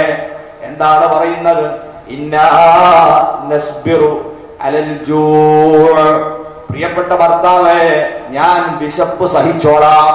വലാ നസ്ബിറു അലന്നാർ. നരകത്തിന്റെ തീച്ചൂട് സഹിക്കാൻ എനിക്കാവുകയില്ല. അതുകൊണ്ട് തന്നെ ഹറാമായ ഒരു ഭക്ഷണം നിങ്ങൾ ഈ വീട്ടിലേക്ക് കൊണ്ടുവരരുത്. പ്രിയപ്പെട്ട ഉമ്മമാർക്ക് ഈ താല്പര്യം വേണം, സമ്പാദിക്കുന്നവർക്ക് താല്പര്യം വേണം. നാം സമ്പാദിക്കുന്ന സമ്പത്ത് ഹറാമായ മാർഗത്തിലൂടെയാണെങ്കിൽ എത്രയാൾ നമ്മളത് തീറ്റിക്കുന്നുവോ അതിന്റെ മുഴുവൻ ശിക്ഷ നമുക്കാണ്. അനന്തരാവകാശികൾക്ക് വേണ്ടി എത്ര സ്വത്ത് നമ്മൾ ഇവിടെ ബാക്കി വെച്ചാണോ ലോകത്തോട് ഇവിടെ പറയുന്നത്, ഖിയാമത്ത് നാൾ വരെ അവരിലേക്ക് അതിന്റെ ശിക്ഷ നമുക്ക് വന്നുകൊണ്ടിരിക്കുന്നു. അള്ളാഹു കാത്തുരക്ഷിക്കുമാറാകട്ടെ. ഹറാം എന്ന് പറഞ്ഞാട്ടതല്ല, ലോകം ഒരു പരീക്ഷാനാളാണ്. ഈ ജീവിതം കഴിഞ്ഞാൽ നാളെ പാരത്രിക ലോകത്തിന്റെ വിചാരണ വരും. ഇവിടെ നമുക്ക് കണക്ക് അതിലൊക്കെ കൃത്രിമം കാണിക്കേണ്ടത് കാണിച്ചു കുറെയൊക്കെ പൂട്ടി വെച്ചൊക്കെ നടത്താം. അള്ളാന്റെ മുമ്പിൽ നടക്കൂല. അങ്ങനത്തെ ലോകം വരുന്നു.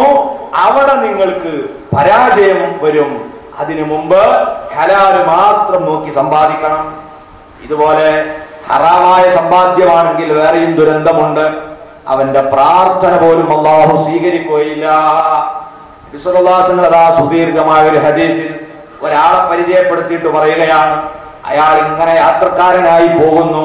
ശരീരം മുഴുവനും ചേറ് പിടിച്ചിട്ടുണ്ട്, മുടി ജട കുത്തിയിട്ടുണ്ട്. അയാൾ രണ്ട് കൈകളും മേലോട്ട് ഉയർത്തി റബ്ബിനെ വിളിക്കുന്നു, യാ റബ്ബ് യാ റബ്ബ്. ഓ എന്റെ നാഥ, എന്റെ നാഥ. അയാൾ മനമൊരുക്കി ദുആ ചെയ്യുകയാണ്. തിരുനബി പറയുന്നു, മത്അമുഹു ഹറാം. അയാൾ കഴിക്കുന്ന ഭക്ഷണം മുഴുവനും ഹറാമിൽ നിന്നാണ്. വമൽബസുഹു ഹറാം. അയാൾ ധരിക്കുന്ന വസ്ത്രം ഹറാമായതാണ്. വഉദിയ ബിൽ ഹറാം. ഹറാമ് തിന്നുകൊണ്ട് തന്നെയാണ് അയാൾ കുട്ടിക്കാലം മുതൽ വളർന്നു വലുതായിട്ടുള്ളത്. അന്നാ യുസ്തജാബു ലിദാലിക. ഇങ്ങനെയുള്ള ഒരു മനുഷ്യന്റെ പ്രാർത്ഥന അല്ലാഹു എങ്ങനെ സ്വീകരിക്കാനാണ്? അപ്പൊ അല്ലാഹ് നിഷിദ്ധമാക്കിയ മാർഗത്തിലൂടെ സമ്പാദിച്ച് അതുപയോഗിച്ച് വീടുണ്ടാക്കി, അതുപയോഗിച്ച് വസ്ത്രം വാങ്ങി, അതുപയോഗിച്ച് ഭക്ഷണം കഴിച്ചാൽ നമ്മളെ അല്ലാഹു വിലവെക്കുകയില്ല. ഈ ബോധം നൽകിയിട്ട് ഹറാമുമായി ബന്ധപ്പെടരുത് എന്ന് പറഞ്ഞ് ഒരു ചാർട്ട് നമ്മുടെ മുമ്പിലേക്ക് വെക്കുന്നു. അതിലൂടെ സമ്പത്തുണ്ടാക്കിയോ അത് ലോകത്തിന് നാശം ഉണ്ടാവും. നോക്ക്, നിങ്ങൾ ഒന്ന് രണ്ട് ഉദാഹരണം മാത്രം പറഞ്ഞ് ഞാൻ ആ ഭാഗം വിടുകയാണ്. ഒന്ന്, നമ്മുടെ പലിശ തന്നെ. നമ്മളെ രാജ്യത്തെയും ലോകത്തെയും തന്നെ വറപ്പിച്ചുകൊണ്ടിരിക്കുന്ന പലിശ എന്ന ദുർഭൂതം, അത് ലോകത്തുണ്ടാക്കിയത് ഒരു വല്ലാത്ത സംസ്കാരമാണ്. അതെന്താ? പരസ്പരം സഹായിക്കുക, സഹകരിക്കുക എന്ന് പറഞ്ഞ മനോഗതി മനുഷ്യ മനസ്സിൽ നിന്ന് പിഴുതെറിഞ്ഞത് ഈ പലിശ എന്ന നമ്മുടെ സമ്പദ് വ്യവസ്ഥയാണ്. പഴയ കാലത്തൊക്കെ നോക്കൂ നിങ്ങൾ, നമ്മളെ നാട്ടുപുറങ്ങളിൽ സാമ്പത്തിക പ്രതിസന്ധികളെ ഓരോ കുടുംബവും തരണം ചെയ്ത് എങ്ങനെയാണ്? പണപ്പയറ്റ്, കുറിക്കല്യാണം, അല്ലെ? ഇതൊക്കെ എടുക്കപ്പെട്ടു പോയില്ലേ? എന്നതൊക്കെ ഒരു മോശമാണ്. അതേ സമയത്ത് ഇവന്റെ ആധാരം പണയം വെച്ച് 10-50 ലക്ഷം വാങ്ങുന്നതോ അത് അഭിമാനമായി കാണും. ഞാൻ ബാങ്കിൽ നിന്ന് ലോൺ എടുത്തതാ എന്ന് പറയുന്നത് അഭിമാനം. എന്നാൽ അങ്ങനെയുള്ള പലിശ ഇടപാട് കലരാതെ പരസ്പര സഹകരണത്തിന്റെ പേരിൽ കുറിക്കല്യാണം കഴിച്ച് പണപ്പയറ്റ് നടത്തി അങ്ങോട്ടും ഇങ്ങോട്ടും സഹായിച്ചിരുന്ന ആ പഴയ കാലത്ത് നമ്മൾ ഇന്ന് അവഗണിച്ചു. ഇത് ആര് സൃഷ്ടിച്ചെടുത്ത സംസ്കാരമാണ്? പുതിയ സമ്പദ് വ്യവസ്ഥ നമുക്ക് നൽകിയതാണ്. ആരും ആരെയും സഹായിക്കൂല. അങ്ങനത്തെ ഒരു പ്രത്യേക സ്വഭാവം. എന്നിട്ട് ഇതിന്റെ പേരിൽ എന്താ പിന്നുണ്ടായത്? മോഹന വാഗ്ദാനവുമായി കടന്നു വരികയാണ് പലിശ കമ്പനിക്കാരൻ. പഠിക്കാൻ സഹായമുണ്ട്, ലോണ് തരാ, വായ്പ തരാ, വീടുണ്ടാക്കാൻ വായ്പ, മക്കളെ കെട്ടിക്കാൻ വായ്പ, ഗൃഹോപകരണം വാങ്ങാൻ വായ്പ, ഇങ്ങനെ തുടങ്ങിയിട്ട് എല്ലാറ്റിനും വായ്പ. ഇത് കേൾക്കുമ്പോൾ നമുക്ക് എത്ര സ്നേഹം വരുക്കൊക്കെ നമ്മളോട് അല്ലേ? ഇങ്ങനെ നമ്മളെ സ്നേഹിക്കണം എന്താ? നമ്മൾ കുറച്ച് വാങ്ങാൻ വിചാരിക്കാം. യഥാർത്ഥത്തിൽ ഇത് സ്നേഹം എന്താ? ചൂഷണത്തിൻ്റെതാണ്. ഏതുപോലെയാണ്? നമ്മളൊക്കെ കടലിൽ ചൂണ്ടടല്ലേ? ചൂണ്ടിടുമ്പോ അവിടെ ഒരു ഇര കോത്തിട്ടാണ് ഇങ്ങനെ കടലിലാട്ടത്. അതിന്റെ അർത്ഥം എന്താ? പ്രിയപ്പെട്ട മീനെ, എനിക്ക് നിന്നോട് വല്ലാത്ത സ്നേഹമാണ്, കഴിച്ചോനാണോ? അല്ല, കൊത്തിയാൽ കുടുങ്ങും. ഇതാണ് നമ്മുടെ ബ്ലേഡ് കമ്പനിക്കാരൻ, ഗവൺമെന്റ് അംഗീകൃത ബാങ്കുകാരൻ, അല്ലാത്ത നാട്ടുമ്പുറങ്ങളിലുള്ള സഹകരണ ബാങ്കുകാരൻ. ഇവരെല്ലാവരും ഈ ഇര എറിയുന്നത് എന്തിനാണെന്നല്ലേ? നമ്മെ കുരുക്കുട്ടു മുറുക്കാനാണ്. അവസാനം സ്വന്തമായുള്ള പുരയിടവും പോലും ജപ്തി ചെയ്ത് കടന്നു കളയാനാണ്. ഈ ചൂഷണം ഇത് സർവ്വവ്യാപകമായി. ഇതിന്റെ ദുരന്തമാണ് പ്രിയപ്പെട്ടവരെ നമ്മുടെ രാജ്യത്ത് പിടിച്ചു കെട്ടാനാകാത്ത വിലക്കയറ്റം. ഓരോ ഗവൺമെന്റും തെരഞ്ഞെടുപ്പിനെ നേരിടും മുമ്പ് ആ രാഷ്ട്രീയ പാർട്ടികളൊക്കെ എന്താണ് പ്രകടന പത്രികയിൽ പ്രധാനമായും പറയാ? വാണം പോലെ കുതിച്ചുയരുന്ന വില നിലവാരം ഞങ്ങൾ പിടിച്ചു കെട്ടുന്ന പറയാം. ആരെങ്കിലും കെട്ടിയിട്ടുണ്ടോ? അധികാരത്തിൽ കയറി ആദ്യത്തെ 2 മാസത്തിന്റെ ഉള്ളിൽ തന്നെ വിലക്കയറ്റത്തിനുള്ള എല്ലാ സാധ്യതയും. ഇപ്പം തന്നെ കണ്ടില്ല നിങ്ങൾ, എണ്ണക്ക് വില കൂടി. തെരഞ്ഞെടുപ്പ് നടക്കുന്ന സമയത്തോ അതിപ്പോ കൂട്ടൂല, അപ്പൊ അങ്ങനെ കൂട്ടാൻ പറ്റൂല എന്നൊക്കെ പറഞ്ഞിട്ട് അവര് തമ്മിലൊരു യോജിപ്പ്, കമ്പനിക്കാരും ഗവൺമെന്റും തമ്മിൽ. അതാണ് ഇപ്പൊ അടുത്തൊന്നും ഇനി ആരും തെരഞ്ഞെടുപ്പ് വരാനില്ല, നാ കിടക്കട്ടെ. ഇനി ഈ മനുഷ്യന്മാരെന്ന് പറയുന്ന സാധാരണക്കാരെന്ന് പറയുന്ന കഴുതകൾ, അവരെ ഭാഷയിൽ രാഷ്ട്രീയക്കാരുടെ ഭാഷയാണ്. നമ്മൾ മറക്കും കുറച്ചാൽ കഴിയുമ്പോ തെരഞ്ഞെടുപ്പ് വരുമ്പോൾ ചെണ്ട അങ്ങോട്ട് കൊട്ടുമ്പോ എന്താകുക? നമ്മൾ വിസ്മരിക്കുകയാണ്. എന്താ നമ്മുടെ രാജ്യത്തിന്റെ സ്ഥിതി? അന്ന ഹസാരെ എന്ന് പറയുന്ന ഒരു സമരനായകനെ അറസ്റ്റ് ചെയ്ത വാർത്തയുമായാണ് ഇന്ന് പത്രങ്ങൾ പുറത്തിറങ്ങിയത്. നമ്മുടെ രാജ്യത്തിന്റെ സ്ഥിതി പഠിക്കാൻ നമ്മൾ ഈ സാഹചര്യം ഉപയോഗപ്പെടുത്തണം. എവിടെയും ചൂഷണമാണ്, എവിടെയും കൈക്കൂലിയാണ്. ഏത് ഡിപ്പാർട്ട്മെന്റിൽ ചെന്നാലും അവിടെ കൈക്കൂലി കൊടുക്കാതെ ഒരു സംഗതിയും നടക്കാത്ത സ്ഥിതി നമ്മുടെ രാഷ്ട്രീയ നേതൃത്വവും അതുപോലെ തന്നെ ഉദ്യോഗസ്ഥ നേതൃത്വവും ഇവിടെ ഇതാ ആവിഷ്കരിച്ച് നടപ്പാക്കിക്കൊണ്ടിരിക്കുകയാണ്. അപൂർവം നല്ല ആളുകൾ 2 വിഭാഗത്തിലും ഇല്ല എന്ന് നമ്മൾ പറയുന്നില്ല. മഹാഭൂരിപക്ഷവും അഴിമതിയുടെ വാഗ്ദാക്കളായി മാറിയിട്ടുണ്ടെങ്കിൽ തുനീഷ്യയിലും ഈജിപ്തിലും ഒക്കെ നടന്നതുപോലെയുള്ള ഒരു സമരാഗ്നി ഇന്നല്ലെങ്കിൽ നാളെ ഇന്ത്യ രാജ്യത്ത് പൊട്ടിപ്പുറപ്പെട്ടാൽ അത്ഭുതപ്പെടേണ്ടതില്ല. അത്രയും സാധാരണക്കാർ സഹിക്കുന്നുണ്ട്. എന്തെങ്കിലും ഒരു ആവശ്യത്തിന് ഒരു പഞ്ചായത്ത് ഓഫീസിൽ പോയി നോക്കണ്ടേ? നമ്മൾ അനുഭവിക്കുന്ന പ്രയാസം എന്താ? അത് സാധിപ്പിച്ചു തരാൻ ആരൊക്കെ കാല് പിടിക്കണം, എത്ര ആൾക്ക് കാശ് കൊടുക്കണം? ഇതിനെതിരെയുള്ള സമരം അത് ജനകീയ സമരമാകേണ്ടതാണ്. അവിടെ ആര് ഭരിക്കുന്നു, ഏത് രാഷ്ട്രീയ പാർട്ടി എന്ന് നോക്കേണ്ട വിഷയമല്ല. നമ്മുടെ രാജ്യത്തിന്റെ ഈ സംസ്കാരം പൊളിച്ചെയ്താൽ ജനാധിപത്യ ബോധമുള്ളവർക്ക് മുന്നോട്ട് വരേണ്ട കാലമാണ്. അതുകൊണ്ട് പ്രിയപ്പെട്ടവരെ, ഈ രീതിയിലുള്ള ചൂഷണത്തിന്റെ വ്യവസ്ഥിതിയാകുന്ന പലിശയിലൂടെ പിടിച്ചു നിർത്താൻ കഴിയാത്ത വിലക്കയറ്റം ഉണ്ടാകുന്നു. ഞാനൊരു ഉദാഹരണം പറയാം. നമ്മളെ കേരളം ഒരു ഉപഭോഗ സംസ്ഥാനമാണ്. നമുക്ക് ആവശ്യമായതൊന്നും നമ്മൾ സ്വന്തമായി ഉണ്ടാക്കുന്നില്ല. എന്നാൽ ഇന്ത്യ രാജ്യത്ത് തന്നെ ഏറ്റവും അധികം ഫലഭൂയിഷ്ടിയുള്ള മണ്ണാണ് കേരളത്തിൻ്റെത്. 40 അധികം നദികൾ നമുക്കുണ്ട്. കേരളത്തിന്റെ ഒരറ്റം മുതൽ മറ്റേ അറ്റം വരെ കടലുണ്ട്. ഇത്രയും വിഭവ സമൃദ്ധമായ ഒരു സംസ്ഥാനം, ലോകത്ത് തന്നെ ഏറ്റവും നല്ല കാലാവസ്ഥയുള്ള സംസ്ഥാനം.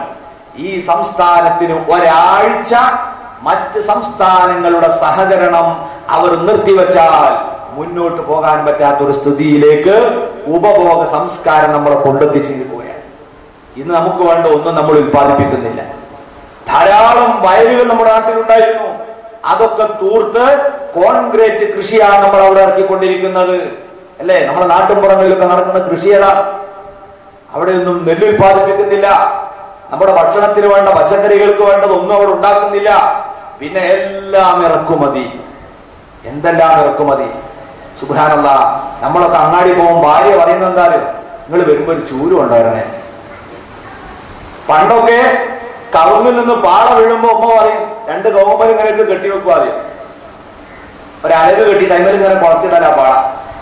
എന്നിട്ട് അത് ഉണങ്ങിയാൽ അത് വെട്ടിയിട്ട് ചൂലുണ്ടാക്കി അക്കത്തും അതെടുത്തിട്ട് പിന്നെ മുള്ളുള്ള മരത്തുമലെന്നാട്ടോ വരസിയാല് ഇപ്പോഴത്തെ ഏത് ടൈൽസുമൽ അടിച്ചാലും ഒരു പ്രശ്നം ഉണ്ടാകാൻ 1-ാം തരം ചൂല്.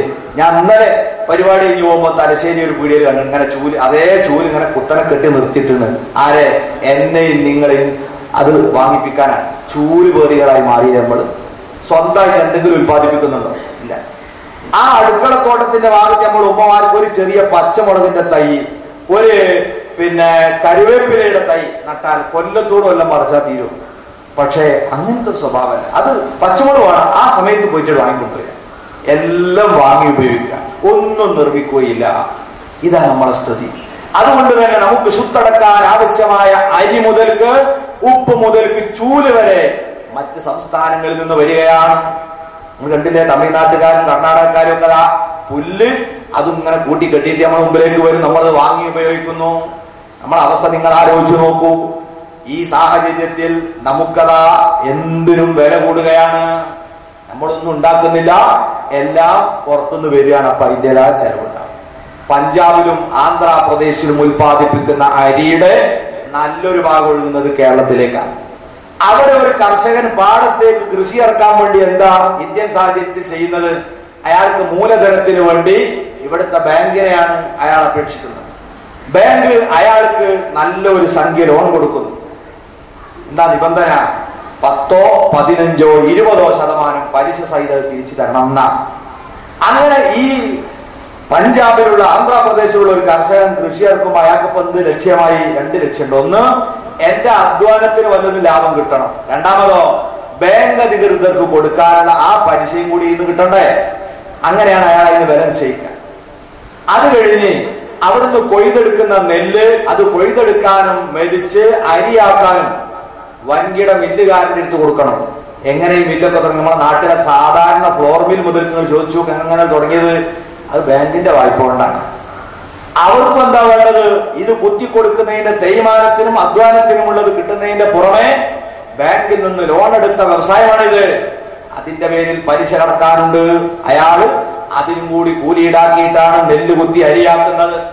ഇനി നൂറുകണക്കായ ലോറികളിലൂടെ അത് നമ്മുടെ കേരളത്തിലേക്ക് ട്രാൻസ്പോർട്ട് ചെയ്യപ്പെടുമ്പോൾ ചോദിച്ചു നോക്കൂ, ലോറിക്കാരാ അല്ലെങ്കിൽ ഓട്ടോറിക്ഷക്കാരാ, നിങ്ങൾ എങ്ങനെ ഈ വണ്ടി വാങ്ങിയത്? ഞങ്ങൾ ബാങ്കിൽ നിന്ന് ലോൺ എടുത്തതാണ്. ആരാ ലോണില്ലാതെ വാങ്ങിയത്? അതുകൊണ്ട് തന്നെ അവർക്ക് കൂലി പോരാ, കൂലി വർദ്ധിപ്പിക്കുന്നു, പലിശ കൊടുക്കാനുണ്ട്. 3 വട്ടം പലിശയുടെ പേരിൽ വില കൂടിയോ? ഇനി തലശ്ശേരിയിലെ വൻകിട കച്ചവടക്കാരന്റെ കടയിൽ കൊണ്ടുവന്ന് ഈ അരിയത ഇറക്കുമ്പോൾ ആ കച്ചവടക്കാരനെ സമീപിച്ച് ചോദിക്കൂ, നിങ്ങൾ എങ്ങനെയാ കട ആരംഭിച്ചത്? അത് വമ്പിച്ച ലോണ് കൊണ്ടാണ്. അയാൾക്കും ലാഭവിഹിതത്തിന്റെ അപ്പുറത്തേക്ക് ഇതാ പലിശയുടെ പേരിൽ വില കൂട്ടണ്ടേ. 5 രൂപക്ക് ഒരു പക്ഷേ ആന്ധ്രാപ്രദേശിൽ നിന്ന് 1 കിലോഗ്രാം അരി ഇങ്ങോട്ട് കയറ്റുമ്പോൾ അതിവിടുത്തെ വൻകിട കച്ചവടക്കാരന്റെ കയ്യിലെത്തുമ്പോഴേക്ക് 20 രൂപയാകുന്നു. ഇനി ആ അരി നാട്ടുപുറത്തൊരു സാധാരണക്കാരന്റെ കടയിലേക്ക് പിന്നീട് കൊണ്ടുപോകുന്നു. അവന്റെ യാത്രാ ചെലവും ലാഭവിഹിതവും അവൻ കട തുടങ്ങാൻ വേണ്ടി പലിശക്ക് വാങ്ങിയതിന്റെ വിഹിതവും എല്ലാം കൂടെ കൂട്ടുമ്പോൾ ഒരു ശരാശരി ചേരയും പാമ്പുമില്ലാത്ത അരിക്ക് 23 ഉറുപ്യ കൊടുക്കേണ്ടി വരുന്നു. ഇതാരാ കൊടുക്കേണ്ടി വരുന്നത്? ഇവിടത്തെ പാവപ്പെട്ട തെങ്ങ് കയറ്റ തൊഴിലാളി, ഇവിടത്തെ മത്സ്യത്തൊഴിലാളി, ഒരു പണിയുമില്ലാത്തവൻ. ഇവരാണ് ഈ കുത്തകകൾ മുഴുവനും വരുത്തിവെച്ച ഈ ഭീമമായ കടങ്ങളെ മുഴുവനും തലവെച്ചു താങ്ങി നിർത്തുന്നത്. ഇവിടെയാണ് പലിശ എന്ന ദുർബോധം ഈ ലോകത്തെ പാവപ്പെട്ട മനുഷ്യരെ എങ്ങനെ ഞെക്കിക്കൊല്ലുന്നു, വിലക്കയറ്റം എങ്ങനെ ഉണ്ടാക്കുന്നു. ഇങ്ങനെയുള്ള ദുരന്തം ഈ ലോകത്ത് വ്യാപിക്കാൻ കാരണമായ പലിശയെ സംബന്ധിച്ച് അള്ളാഹുവിന്റെ മതമാകുന്ന ഇസ്ലാം അതിന്റെ സാമ്പത്തിക വ്യവസ്ഥയിലൂടെ എന്താണ് പ്രഖ്യാപിച്ചിട്ടുള്ളത്? യസ്അലൂനക അനിൽ ഖംരി വൽ മൈസിർ ഖുൽ ഫീഹിമാ ഇസ്മുൻ കബീർ വമനാഫിഉ ലിന്നാസി വഇസ്മുഹുമാ അക്ബറു മിൻ നഫ്ഇഹിമാ. നബിയേ, പലിശ ഉൾപ്പെടെയുള്ള സാമ്പത്തിക ചൂതാട്ടങ്ങളെ സംബന്ധിച്ച് ജനങ്ങൾ ചോദിക്കും. അവരോട് പറഞ്ഞേക്കുക, ഫീഹിമാ മനാഫിഉ ലിന്നാസ്, അതിൽ ജനങ്ങൾക്ക് നൈമിഷികമായ ചില ഉപകാരം ഉണ്ടാവും അല്ലെ. ഒരു പണിയില്ലാത്തവന് ഒരു ജോലി തുടങ്ങാൻ വേണ്ടി 1,00,000 ഉറുപ്പിക ബാങ്കോട് കൊടുക്കാന്ന് പറയുമ്പോൾ ഒരു സമാധാനം തന്നെയാണ്. അതാ നൈമിഷികമായ ഒരു ഉപകാരം. എന്നാൽ അതിന്റെ പിന്നിൽ വലിയ അപകടമുണ്ട്. ഉപകാരവും അപകടവും താരതമ്യം ചെയ്താൽ ഉപകാരത്തെക്കാൾ വലിയ അപകടവും ഉപദ്രവമാണ് അതിന്റെ പിന്നിൽ. അതുകൊണ്ട് നിങ്ങൾ അത്തരം ചൂതാട്ടങ്ങളുമായി ബന്ധപ്പെട്ടു പോകരുത്, പലിശ ഇടപാട് നടത്തരുത്. എന്നിട്ട് മുഅ്മിനീങ്ങളെ വിളിച്ച് അല്ലാഹു പറയുകയാണ്, യാ അയ്യുഹല്ലദീന ആമനു തഖുല്ലാഹ വദറൂ മാ ബഖിയ മിനർ റിബാ ഇൻ കുൻതും മുഅ്മിനീൻ. ഓ ഈമാനുള്ളവരെ, നിങ്ങൾ അല്ലാഹുവിനെ ഭയന്ന് ജീവിക്കണം, അവന്റെ വിധിവിലക്കുകൾ നിങ്ങൾ പാലിക്കണം. വദറൂ മാ ബഖിയ മിനർ റിബാ, പലിശ ഇനത്തിൽ ഏതെങ്കിലും ബാങ്കിൽ നിന്നോ വ്യക്തികളിൽ നിന്നോ ഇനി നിങ്ങൾക്ക് വല്ലതും കിട്ടാനുണ്ടെങ്കിൽ, നിങ്ങൾ അറിയാതെ വിട്ടുപോയത് നിങ്ങൾക്ക് ലഭിക്കാനുണ്ടെങ്കിൽ അത് നിങ്ങൾ ഇനി മുതൽ വാങ്ങരുത് കേട്ടോ. അത് നിങ്ങൾ ഉപേക്ഷിക്കുക, അത് നിങ്ങൾ വാങ്ങരുത്. വദറുമാ ബഖിയ മിന റിബാഇൻ കുന്തും മുഅ്മിനീൻ. ഇനി വഇല്ലം തഫഅലു, അതിന് നിങ്ങൾ തയ്യാറാകുന്നില്ലെങ്കിൽ ഫഅദനൂ ബിഹർബിൻ മിനല്ലാഹി വറസൂലി, ഇനിയും പലിശ ഇടപാടുമായി മുന്നോട്ട് പോകുകയാണെങ്കിൽ അല്ലാഹുവും അവന്റെ റസൂലുമാണ് നിങ്ങളോട് യുദ്ധം പ്രഖ്യാപിച്ചത്. ആയുധമെടുത്തോളൂ, അല്ലാഹുവിനോട് പോരാടാൻ. ഇത്ര ഗൗരവത്തിൽ ഒരു തിന്മയെ കുറിച്ച് ഖുർആൻ വേറെ പറഞ്ഞത് ആരെ സംബന്ധിച്ചാണ് അല്ലാഹ് പറഞ്ഞത്? അള്ളാന്റെ ഔലിയാക്കളെ കളിയാക്കുന്നവരെ പറ്റിയാണ്. വേറെ ആരെ കുറിച്ച് ഈ ഗൗരവത്തിൽ ഞാൻ യുദ്ധത്തിലാണെന്ന് അല്ലാഹ് പറഞ്ഞിട്ടില്ല. അത്ര വലിയ തെറ്റായി അള്ളാഹുവിന്റെ മതം പഠിപ്പിച്ചത് ലോകത്തെ പാവപ്പെട്ടവരിൽ പാവപ്പെട്ടവരെ കഷ്ടപ്പെടുത്തുന്ന ഒരു ദുരന്തമാണ് ഈ പലിശ ഇടപാട്. ഇതുകൊണ്ടാണ് പ്രിയപ്പെട്ടവരെ ഇങ്ങനെയുള്ള ചൂഷണത്തിന്റെ എല്ലാ സാമ്പത്തിക മാർഗങ്ങളെയും ഇസ്ലാം നിരോധിക്കുകയാണ്. ഈ നാട്ടുമ്പുറത്ത് നടക്കുന്ന ഒരു പരിപാടി ഉണ്ട്. ഇപ്പൊ വിളിക്കുറി എന്നാണ് അതിന്റെ പേര്. എല്ലാ ഗ്രാമങ്ങളിലും അത് വ്യാപകമായി. പണ്ടത്തെ കാലത്ത് ഒരു കുറിയുണ്ട്, 1000 ഉറുപ്പ്യ എടുക്കുകയാണ്, 10 ആൾ 10,000 ഉറുപ്പ്യ ഉണ്ടാകും. മാസത്തിൽ നറുക്കിടും, കിട്ടുന്നവനെ കൊടുക്കും. പിന്നെ അടുത്ത മാസം ഇടും, അത് കിട്ടുന്നവന് കൊടുക്കും. ഈ രീതിയിൽ പലിശയൊന്നുമില്ലാത്ത നല്ലൊരു കുറിയില്ല. അതൊരു സഹായമാണ് ആളുകൾ. ഇന്ന് അതിന് പകരം വിളിക്കുറിയാണ്. ഒരു ഗ്രാമത്തിൽ 100 കച്ചവടക്കാരുണ്ടെങ്കിൽ 1000 രൂപ വീതം എല്ലാവരും വെക്കുന്ന 1,00,000. ഇനി നറുക്കിടുന്നതിന് പകരം എന്താ ചെയ്യാ? നറുക്കിടുന്നതിന് പകരം ഈ തുക വിളിച്ചെടുക്കാൻ. വലിയ പ്രയാസങ്ങളെ വിളിക്കാം. ആ പൊരുത്തം വിളിക്കാൻ, എന്റെ മകളെ കല്യാണം ഉണ്ട് അടുത്ത ആഴ്ച, അതുകൊണ്ട് എനിക്ക് വളരെ നിർബന്ധമാണ്, ഞാൻ 90,000 എടുത്തോളാം. 10 വാക്ക് കുറക്കാണ്, ആ 10 അടക്കണം, എടുക്കുന്നത് 90,000. അപ്പൊ മറ്റൊരു ചങ്ങായി, എന്റെ വരുന്നല്ലുള്ളൂ എന്റെ മോളെ കല്യാണം, എന്റെ മകളെ കല്യാണം കഴിഞ്ഞ ആഴ്ച കഴിഞ്ഞു, അതിന്റെ കടത്തിലാണ്, ജ്വല്ലറിക്കാർ ഇങ്ങനെ ഭീഷണിപ്പെടുത്തുന്നുണ്ട്, മസാലക്കടയിൽ നിന്ന് ആള് വന്നിട്ടുണ്ട്, നിവൃത്തിയില്ല, ഞാൻ 80 ആണെങ്കിലും വേണ്ടില്ല, എനിക്ക് നിർബന്ധമാണ്. ഓൻ 20 കുറച്ചത്. അപ്പൊ വേറൊരു ചങ്ങാതി, അല്ല നിങ്ങളതൊക്കെ ഇങ്ങനെ ഭീഷണി വരുന്നേലുള്ളൂ, എന്റെ മകളെ വീട്ടിൽ കൊണ്ടാക്കിയിരിക്കുകയാണ്, അന്ന് കൊടുക്കാന്ന് പറഞ്ഞ് കൊടുത്തിട്ടില്ല, വളരെ ആവശ്യമാണ്, 70,000 ഞാൻ എടുത്തോളാം, ഓ 30 ഓർക്കണേ. അപ്പൊ മറ്റൊരു ഞങ്ങളെ കുട്ടികളെ കാര്യല്ലേ, ഞാനും എന്റെ ഭാര്യയും മക്കളും നാളെ വീട് വിട്ട് ഇറങ്ങണം, ബാങ്ക് അധികൃതർ ജപ്തി ചെയ്തു പോയിട്ടുണ്ട്, എന്തെങ്കിലും ഒന്ന് കൊണ്ട് അടക്കാതിരുന്നാൽ എനിക്ക് പിടിച്ചു നിൽക്കാൻ കഴിയൂല. അയാൾ കൊണ്ടുമുറക്കുന്നു. അങ്ങനെ 1,00,000 കുറി 50,000 വരെ ചിലപ്പോഴെത്തുന്നു. അപ്പൊ ബാക്കിയുള്ളവർക്ക് ഇങ്ങനെ സന്തോഷം കൂടെ, ഇനിയും താഴട്ടെ താഴട്ടെ, എന്നാൽ എന്താ ഗുണം? ഈ പാവപ്പെട്ടവരിൽ പാവപ്പെട്ടവനായ മനുഷ്യന്റെ കരള് മാന്തി തിന്നുന്നതിന് സമാനമായ ആ തുകയിൽ ഈ കശ്മലന്മാർക്കൊക്കെ പങ്കാളിത്തം കിട്ടുന്നു. പ്രിയപ്പെട്ടവരെ, നമ്മൾ എന്തിന് ADBയുടെ ചൂഷണത്തെ കുറിച്ച് പരാമർശിക്കണം? എന്തിന് ലോകബാങ്കിനെ പറ്റി പറയണം? നമ്മുടെ നാട്ടുമ്പുറങ്ങളിൽ നടക്കുന്ന ഈ പറയുന്ന വിളിക്കുറി എന്ന് പറയുന്ന ചൂതാട്ടം തന്നെ സ്വന്തം അയൽവാസി, തൊട്ടടുത്ത കച്ചവടക്കാരൻ, തന്റെ കൂട്ടുകാരൻ, അവന്റെ സാമ്പത്തിക പ്രാരാബ്ധവും അവന്റെ സങ്കടവും വേദനയും നേരിട്ട് കണ്ടിട്ട് ആ പാവപ്പെട്ട മനുഷ്യന്റെ നക്കാപിച്ചയുടെ പങ്കുപറ്റാൻ മാത്രം കറുത്ത മനസ്സ് ആരാണ് ഇവിടെ ഉണ്ടാക്കിയെടുത്തത്? ഈ സാമ്പത്തിക സ്ഥിതിയാണ്. ഇതിന് മാറ്റം ലോകം ആഗ്രഹിക്കുന്നു, ഒരു ബദലിനെ കുറിച്ച് ചിന്തിക്കുന്നു. അവിടെയാണ് പ്രിയപ്പെട്ടവരെ ഇസ്ലാമിക സമ്പദ് വ്യവസ്ഥ ലോകത്ത് തകർന്നുകൊണ്ടിരിക്കുന്ന മുതലാളിത്ത വ്യവസ്ഥക്ക് മുന്നിൽ ഒരു ബദലായി ഇവിടെ വരുന്നത്. അതുകൊണ്ട് എന്തിൽ നിന്ന് സമ്പാദിക്കാം, എന്തിൽ നിന്ന് സമ്പാദിച്ചുകൂടാ? ഇങ്ങനെ ഒരു നിയമം പഠിപ്പിക്കുന്ന മതം അല്ലാഹുവിന്റെ ഇസ്ലാം മാത്രമാണ്. നിഷിദ്ധമായ മാർഗത്തിലൂടെ പണം സമ്പാദിക്കാനുള്ള എല്ലാ വഴികളെയും ഖുർആൻ കൊട്ടിയടക്കുന്നു. ഖുർആനും ഇസ്ലാമും പ്രോത്സാഹിപ്പിച്ച ധാരാളം മാർഗങ്ങളുണ്ട്. അതിൽ ഏറ്റവും പ്രധാനപ്പെട്ടത് എന്താണ്? കൃഷിയാണ്.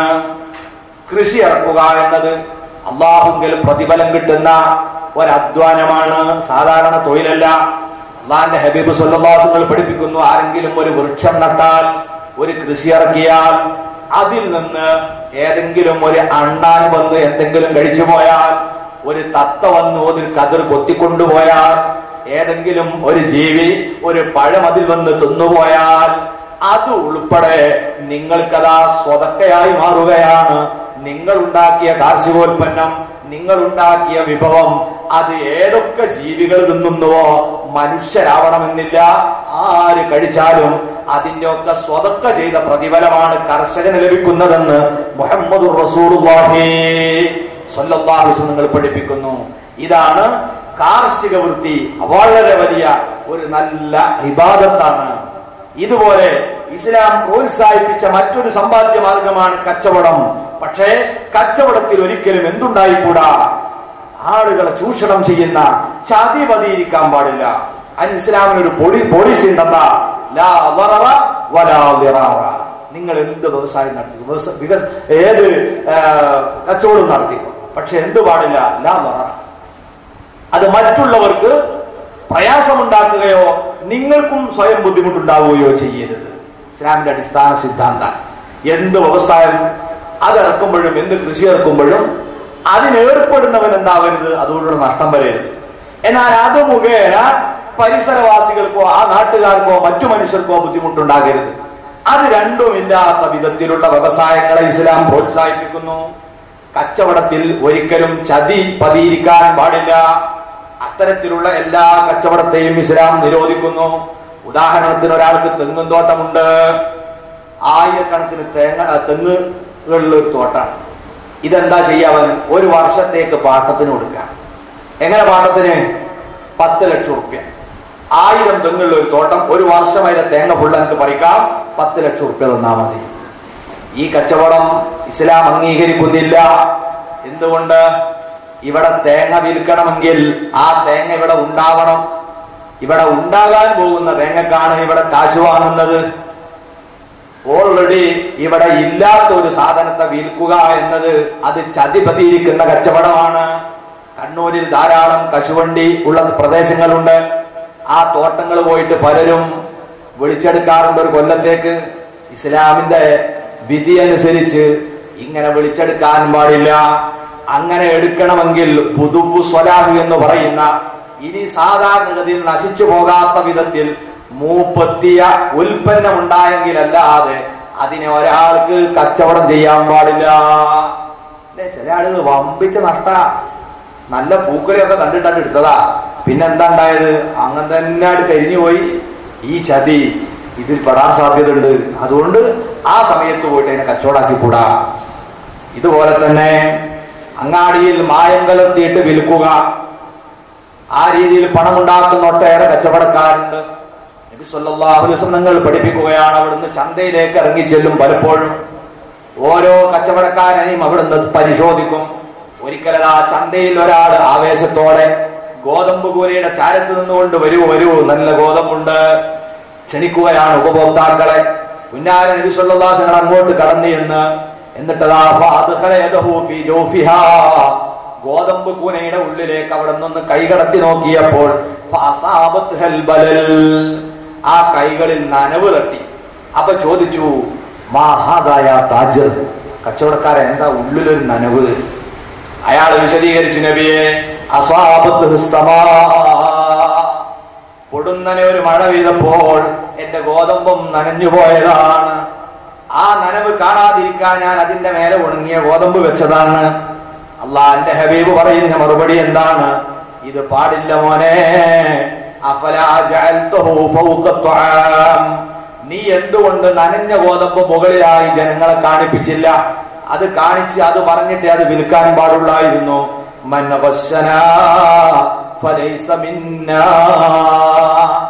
ഇങ്ങനെ ചതിച്ച് ഉള്ളിലിതാ നനഞ്ഞത് വെച്ച് മേലെ ഉണങ്ങിയത് വിതറിയിട്ട് ആളുകളെ പറ്റിച്ച് കച്ചവടം നടത്തുന്നവൻ നമ്മുടെ സമുദായത്തിൽ പെട്ടവനല്ല. എല്ലാ തരത്തിലുള്ള പൂത്തുവെപ്പുകാരെയും ചതി പ്രയോഗിക്കുന്ന കച്ചവടക്കാരെയും ഇസ്ലാം നിരാകരിക്കുന്നു. അതുകൊണ്ട് പ്രിയപ്പെട്ടവരെ നമ്മൾ ചിന്തിക്കുക. ഇതുപോലെ ഫ്രൂട്ട്സ് കടയിലേക്ക് നമ്മൾ ചെല്ലുമ്പോൾ നല്ലത് ഇങ്ങനെ തൂക്കിയിട്ടുണ്ട് അല്ലെ, ഇഷ്ടം പോലെ. അപ്പൊ അത് കണ്ടിട്ട് ഒരു ഉപഭോക്താവ് അങ്ങോട്ട് ചെല്ലുക. എന്നിട്ട് എന്താ ചെയ്യാ? ഈ കച്ചവടക്കാരന്റെ കരവിരുത് കൊണ്ട് നല്ലതൊക്കെ അവിടെ തന്നെ ഉണ്ടാവും, ചീഞ്ഞോ പൊട്ടിയൊക്കെ തൂക്കി പിടിച്ചു. ഞാനൊരിക്കൽ കോഴിക്കോട് പുതിയ ബസ് സ്റ്റാൻഡിൽ നിന്ന് ആപ്പിൾ വന്നു. ഇയാൾ നല്ല 3 എണ്ണം എടുത്ത് ഇങ്ങനെ ബെരലുമേനോട് പിടിച്ചു. ഈന്ന് ബെരല ചെറുവെല്ലും ഇത് ഒഴിവാക്കിയിട്ട് ഇങ്ങനെ പിടിച്ച് കാണിച്ചു, നല്ല സാധനം ആയിക്കോട്ടെ എടുക്കാം. വെറുതെ വെച്ചിട്ട് എന്ത് ചെയ്യും? പിന്നെ കണ്ടെടുക്കും. അത് ചെറിയല്ലോണ്ടും ഈ തള്ളാമ്പല്ലോണ്ടും ആണ് പിന്നുള്ളത് പിടിക്കുക. ഇത് കാണിച്ചിട്ട് മറ്റേത് ഇടും, പിന്നെ ഇത് കാണിച്ചിട്ട് പിന്നെ ഇതിടും. ഞാൻ കഴിഞ്ഞ തന്നെ നോക്കി ശ്രദ്ധിച്ച്. നല്ല വിദഗ്ധനാണ് ആള്. അപ്പൊ ഞാൻ ഉറക്കി അങ്ങോട്ട് ചിരിച്ചു കൊടുത്തു വെറുതെ. അപ്പൊ എന്തെങ്കിലും ചിരിച്ചു വെച്ചാൽ നിങ്ങളെ കണ്ടിട്ട് ചിരിച്ചു പോയതാണ്. ഇതാണ് ചില ആളുകളുടെ വിദഗ്ധം. എന്നാൽ ഒരു കാര്യം, കച്ചവടക്കാരോട് നമ്മൾ സഹകരിക്കണം. എല്ലാം പഴുത്തും തൊടുത്തും തന്നെ നമുക്ക് കിട്ടിപ്പോണം. കൽപ്പില് അങ്ങോട്ടും ഇങ്ങോട്ടും സഹകരിച്ചിട്ട് എന്താകണം പോണം. പൊട്ടിയവും ചീനിയോ ഒരു കാരണവശാലും കൊടുക്കരുത്. ഇത് വമ്പിച്ച വഞ്ചനയാണ്. ഇതിലൂടെ നിങ്ങൾക്ക് ലഭിക്കുന്ന ലാഭം അത് നിലനിൽക്കുന്നതല്ല. അള്ളാഹു ഇത് കാണുന്നുണ്ടെന്ന ബോധം വേണം. അള്ളാഹ്ക്ക് ഇതൊന്നും ചെലവഴിപ്പിക്കാതെ പണിയൊന്നുമില്ല. ഒരു വയറ്റ് നോക്കുന്ന പോലെ നിങ്ങൾക്ക് കിട്ടിയതിന്റെ എത്രയോ ഇരട്ടിപ്പുറത്ത് ആശുപത്രി കൊണ്ടുപോയി കൊടുക്കണ്ടേ. ബർക്കത്തുണ്ടാവണമെങ്കിൽ എന്ത് വേണം? അത് ഹക്കും ബാത്തിലും നോക്കിയിട്ട് കച്ചവടം ചെയ്യാം. വഞ്ചിക്കരുത്. മത്സ്യ കച്ചവടക്കാർക്കുണ്ടത് നല്ല ഇങ്ങനെ അടുക്കി വെക്കുന്നത്. ഏതാ എടുത്തു കൊടുക്കുക? പൊട്ടിയും ചെയ്യുന്നത്. അങ്ങനെ കൊടുക്കരുത്. ഇതൊക്കെ ചതിയുടെ ഭാഗമായിട്ട് ഇസ്ലാം പരിചയപ്പെടുത്തിയിട്ടുള്ളതാണ്. ഇതുപോലെ ഏതാ നബി സല്ലല്ലാഹു അലൈഹി വസല്ലം തങ്ങൾ ചില കച്ചവടക്കാരെ പ്രത്യേകമായി പരാമർശിച്ചുകൊണ്ട് നഹൻ നബിയ്യു സല്ലല്ലാഹു അലൈഹി വസല്ലം അനിൻ നജിസി, സംഘമായിട്ട് തെരുവ് കച്ചവടം നടത്തും. ഇനി അതല്ലെങ്കിൽ ടെക്സ്റ്റൈൽസുകൾ ഉണ്ടാവും, റെഡിമെയ്ഡ് കടകൾ ഉണ്ടാവും. അവിടൊക്കെ 2-3 ആളുകൾ ഇങ്ങനെ നിൽക്കും. ഒരാള്, ഇവര് 3 ആളും ആരാണ്? ഇതിന്റെ ഉടമകളായിരിക്കും. ഒരാൾ എന്നിട്ട് എന്തായിട്ട് അഭിനയിക്കുകയാണ്? ഉപഭോക്താവായിട്ട് അഭിനയിക്കുക. എന്നിട്ട് അവൻ ചോദിക്കുക, ഈ ബനിയന് 200 രൂപ തരുമോ? അങ്ങനെ തരാൻ പറ്റൂല. അതെന്തിനാ? പിന്നെ വരുന്നൊരു ചങ്ങായി ഒരു 150 അത് എടുക്കാൻ, ആകെ 70 രൂപയുടെ സാധനമാണ്. അത് 150 എടുക്കാൻ വേണ്ടിയിട്ട് അവനെ കബളിപ്പിക്കാൻ കൂട്ടത്തിലുള്ള ഒരാളെന്ത് ചെയ്യാ? വില കൂട്ടി പറയാ. ഇത് വലിയ ചതിയാണ്. ഇത്തരത്തിലുള്ള കച്ചവടം ഹറാമായ കച്ചവടമാണ്. ഇസ്ലാം നിരോധിക്കുന്നു. ഇതുപോലെ റിയൽ എസ്റ്റേറ്റ് നടക്കുമ്പോൾ, അതുപോലുള്ള വ്യവസായങ്ങളൊക്കെ നടക്കുമ്പോൾ അച്ചാരം കൊടുക്കുന്ന ഒരു പരിപാടിയുണ്ട്. അഡ്വാൻസ് എന്നാണ് നമ്മൾ ഇപ്പോഴത്തെ ഭാഷയെ പറയാ. ആ അഡ്വാൻസ് എന്താ ഇപ്പോഴത്തെ നിബന്ധന? 10 സെന്റ് സ്ഥലം, ഇതാ സെന്റിന് 10 ലക്ഷം വീതം കച്ചവടം അടിച്ച് തലശ്ശേരി ടൗണില്. അങ്ങനെ കച്ചവടം ഇരിക്കുമ്പോൾ 1 ലക്ഷം രൂപ അഡ്വാൻസ് കൊടുക്കാൻ. ഇനി ബാക്കി കൊടുക്കേണ്ടത് 3 മാസം കഴിഞ്ഞിട്ട് ഒന്നിച്ചടച്ചാൽ മതി. കച്ചവടത്തിൽ നിന്ന് ഒഴിയാണെങ്കിലോ ഈ 10 ലക്ഷം തിരിച്ചു തരൂല. ഇതാണ് ഖുർബാൻ എന്ന് പറയുന്ന ഏർപ്പാട്. ഈ നിബന്ധനയോടുകൂടെ ഒരാൾ കച്ചവടം നടത്തിയാൽ ആ കച്ചവടം നടപ്പായാലും ഇല്ലെങ്കിലും അത് ബാത്തിലാണ്, ഹറാമാണെന്ന് മുഹമ്മദുർ റസൂലുള്ളാഹി സ്വല്ലല്ലാഹു അലൈഹി വസല്ലം പഠിപ്പിച്ചു. നഹൻ നബി സ്വല്ലല്ലാഹു അലൈഹി വസല്ലമ അൻ ബൈഇൽ ഖുർബാൻ, അച്ചാരം നിശ്ചയിച്ചുകൊണ്ടുള്ള കച്ചവടം. അഡ്വാൻസ് കൊടുക്കാം, പക്ഷെ അപ്പോഴെന്താ നിബന്ധന? കച്ചവടം നടപ്പാതാണെങ്കിൽ വിലന്റെ കൂട്ടത്തിൽ 20 ലക്ഷം കൂട്ടും, ഇല്ലെങ്കിലോ അത് തിരിച്ചു കൊടുത്തോളും. അത് ഞാൻ എടുക്കുമെന്ന് നേരത്തെ ബാത്തില ഒരു നിബന്ധന വെച്ചാണോ കച്ചവടം നടക്കുന്നത്? കച്ചവടം നടപ്പായാലും അത് ഹറാമാണ്. സൂക്ഷിക്കണം. ഇങ്ങനെ ഹറാമായ കച്ചവടങ്ങൾ ധാരാളം പഠിപ്പിച്ചിട്ടുണ്ട്. ഇന്ന് നമ്മുടെ നാട്ടിൽ അന്നഹസാര നടത്തുന്ന മഹാസമരം, ആ സമരത്തിന്റെ പ്രധാന കാരണം അഴിമതിയാണ്, കൈക്കൂലിയാണ്. അല്ലാഹുവിന്റെ മതം എത്ര കർശനമായാണ് അതിനെ വിലക്കുന്നത്. നബി സല്ലല്ലാഹു അലൈഹി വസല്ലം പറയുന്നു, ലഅന റസൂലുള്ളാഹി സ്വല്ലല്ലാഹു അലൈഹി വസല്ലം, അല്ലാഹുവിന്റെ റസൂലിന്റെ നാവ് കൊണ്ട് ശപിച്ചിരിക്കുന്നു. ചെറിയ തെറ്റാണ്, ഹറാമാണെന്ന് പറയല്ല. അല്ലാഹുവിന്റെ ഹബീബിന്റെ പവിത്രമായ നാവ് കൊണ്ട് ശപിക്കുകയാണ്. ആരെ? അർ-റാശി, ഒന്നാമതായി കൈക്കൂലി കൊടുക്കുന്ന നമ്മളെ അല്ലാഹു കാത്തുരക്ഷിക്കട്ടെ. ഇപ്പം സാമാന്യ ജനങ്ങളുടെ സ്വഭാവം എന്താണെന്ന് പറയുന്നത്? അതെന്തോന്ന് കൊടുത്താൽ മതി. കൈക്കൂലി കൊടുക്കൽ സാമാന്യവൽക്കരിക്കപ്പെട്ടു. അത് നടപ്പാ, അത് സാറില്ല, എന്തെന്ന് കൊടുത്താൽ നടക്കും. എല്ലാ സ്ഥലത്തും നമ്മൾ ശീലാക്കിയത് അത് കിട്ടിയാൽ പിന്നെ അത് കിട്ടാതെ പോയിട്ട് തരൂല്ല. ഇത് ആദ്യം ഒഴിവാക്കേണ്ട സാധാരണക്കാർ. പിന്നെ ചില ഘട്ടത്തിലൊക്കെ നിവൃത്തിയില്ലാതെ കൊടുത്തു പോകേണ്ടി വരും. അതിന് അള്ളാഹ് പുറത്തു വരേക്കും. റസൂലുള്ളാഹിന്റെ ശാപമുള്ള വിഷയമാണ്. രണ്ടാമതാ പറയുന്നത് വൽ മുർത്തശി, കൈക്കൂലി വാങ്ങുന്നവരെയും റസൂലുള്ളാഹി സ്വല്ലല്ലാഹു അലൈഹി വസല്ലം ശപിച്ചിരിക്കുന്നു. ഇതുപോലുള്ള ഇടപാടുകളിൽ നിന്നൊക്കെ നമ്മൾ പിന്തിരിയുക. ചുരുക്കത്തിൽ ഇസ്ലാം സമ്പാദിക്കാനുള്ള നല്ല പ്രോത്സാഹനം തരുന്നതോടൊപ്പം ഹറാമായ ഒരു ചാർട്ട് തന്നിട്ട് അതിലൂടെ നിങ്ങൾ സമ്പാദിക്കരുത്, അത് നിങ്ങൾക്കും രാജ്യത്തിനും ലോകത്തിനും നാശമുണ്ടാക്കും, നിങ്ങൾക്കും രാജ്യത്തിനും അഭിവൃദ്ധി വരുത്താൻ ഇതാ ഹലാലായ മാർഗമുണ്ട്, അതിലൂടെ മാത്രം നിങ്ങൾ സമ്പാദിക്കുക. ഇങ്ങനെ വളരെ വിസ്തരിച്ച് പഠിപ്പിക്കുന്ന മതമാണ് ഇസ്ലാം. ഇനി പ്രിയപ്പെട്ടവരെ, ഈ സമ്പാദിച്ചത് എങ്ങനെ ചിലവ് ചെയ്യണം? സാമ്പത്തിക ശാസ്ത്രത്തിലെ ഏറ്റവും പ്രധാനപ്പെട്ട പാഠ്യവിഷയം അതാണ്. സമ്പത്ത് എങ്ങനെ കൈകാര്യം ചെയ്യണമെന്ന് പഠിച്ചിട്ടില്ലെങ്കിൽ അത് വമ്പിച്ച നാശം ഉണ്ടാകും. മുതലാളിമാര്, പണമുള്ളവർ ഏറ്റവും അധികം പ്രയാസപ്പെടേണ്ടി വരിക പണം ചെലവ് ചെയ്യുന്നത് എങ്ങനെയാണെന്ന് പഠിച്ചിട്ടില്ലെങ്കിലാണ്. അതുകൊണ്ട് തന്നെ മുഹമ്മദ് നബി സ്വല്ലല്ലാഹു അലൈഹി വസല്ലം പഠിപ്പിച്ചു, ലാ തസൂലാ ഖദമ ബിനി ആദമ യൗമൽ ഖിയാമ. നാളെ പാരത്രിക ലോകത്ത് അല്ലാഹുവിന്റെ കോടതിയിലെത്തിയാൽ ഒരു മനുഷ്യന്റെയും ഇരു പാദങ്ങളും അയാൾക്ക് ഇളക്കി വെക്കാനേ കഴിയില്ല. ഏതുവരെ? ഹത്താ യുസ്അല അൻ ഖംസ്. 5 കാര്യങ്ങളെ കുറിച്ചുള്ള ചോദ്യം ചോദിച്ച് അതിന് ഉത്തരം പറഞ്ഞു കൊടുത്തെങ്കിലല്ലാതെ കാല് ഇളക്കി വെക്കാൻ കഴിയില്ല. അതിൽപ്പെട്ട ഒരു വിഷയം ഏതാണ്?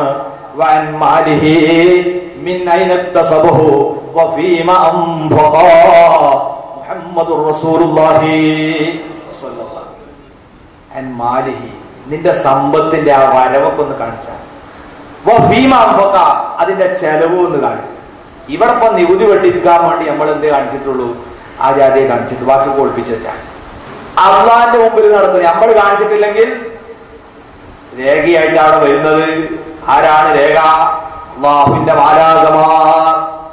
അവരതാ നമ്മൾ പറയുന്നത് മുഴുവനും ഒപ്പിയെടുത്തുകൊണ്ടിരിക്കുകയാണ്, ചെയ്യുന്നത് മുഴുവനും രേഖപ്പെടുത്തിക്കൊണ്ടിരിക്കുകയാണ്. ആ മലക്കുകൾ രേഖ കയ്യിൽ തന്നുകൊണ്ടാണ് നമ്മളോട് തന്നെ വിചാരണ ആവശ്യപ്പെടുന്നു. നാം അത് വായിച്ചു കൊടുക്കുന്നു, കണക്കവതരിപ്പിക്കുന്നു. അങ്ങനെ നമ്മളതാ റബ്ബിന്റെ മുമ്പിൽ സമ്പാദിച്ചത് എന്തിനാണ് ചെലവഴിച്ചത്? അള്ളാഹ് പൊരുത്തപ്പെട്ടതിലാണോ?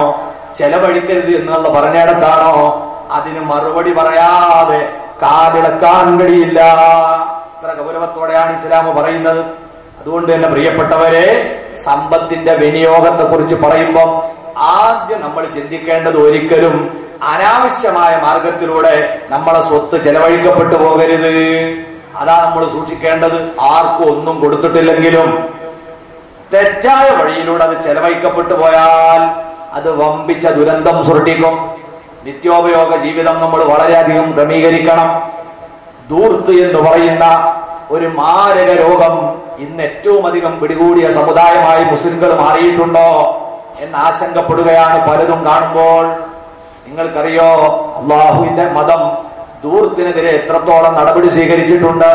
മുഹമ്മദ് നബി സ്വല്ലല്ലാഹു അലൈഹി വസല്ലം നമ്മളെ പഠിപ്പിച്ചു, നിങ്ങളതാ വലിയ കടലിൽ ചെന്ന് ഒതുവെടുക്കുകയാണ്. ആ സമയത്ത് പോലും മതം പഠിപ്പിച്ച 3 തവണ മുഖം കഴുകുക എന്നത് നിങ്ങൾ 4ാം തവണ കഴുകിയിട്ട് ധൂർത്ത് ചെയ്തു പോകരുത്. കടയിൽ നിന്നുണ്ടാക്കുമ്പോൾ വെള്ളം ഇഷ്ടം പോലെ അല്ലേ? അങ്ങനെ പെണ്ണുങ്ങൾ ചോറ് ഇവിടെ ഇഷ്ടം പോലെ, എന്തിനാ ഇങ്ങനെ പഠിച്ചു തരുന്നത്? ഇവിടെ ഇഷ്ടം പോലെ ഉണ്ടല്ലോ. ഈ നയം നമുക്ക് പാടില്ല.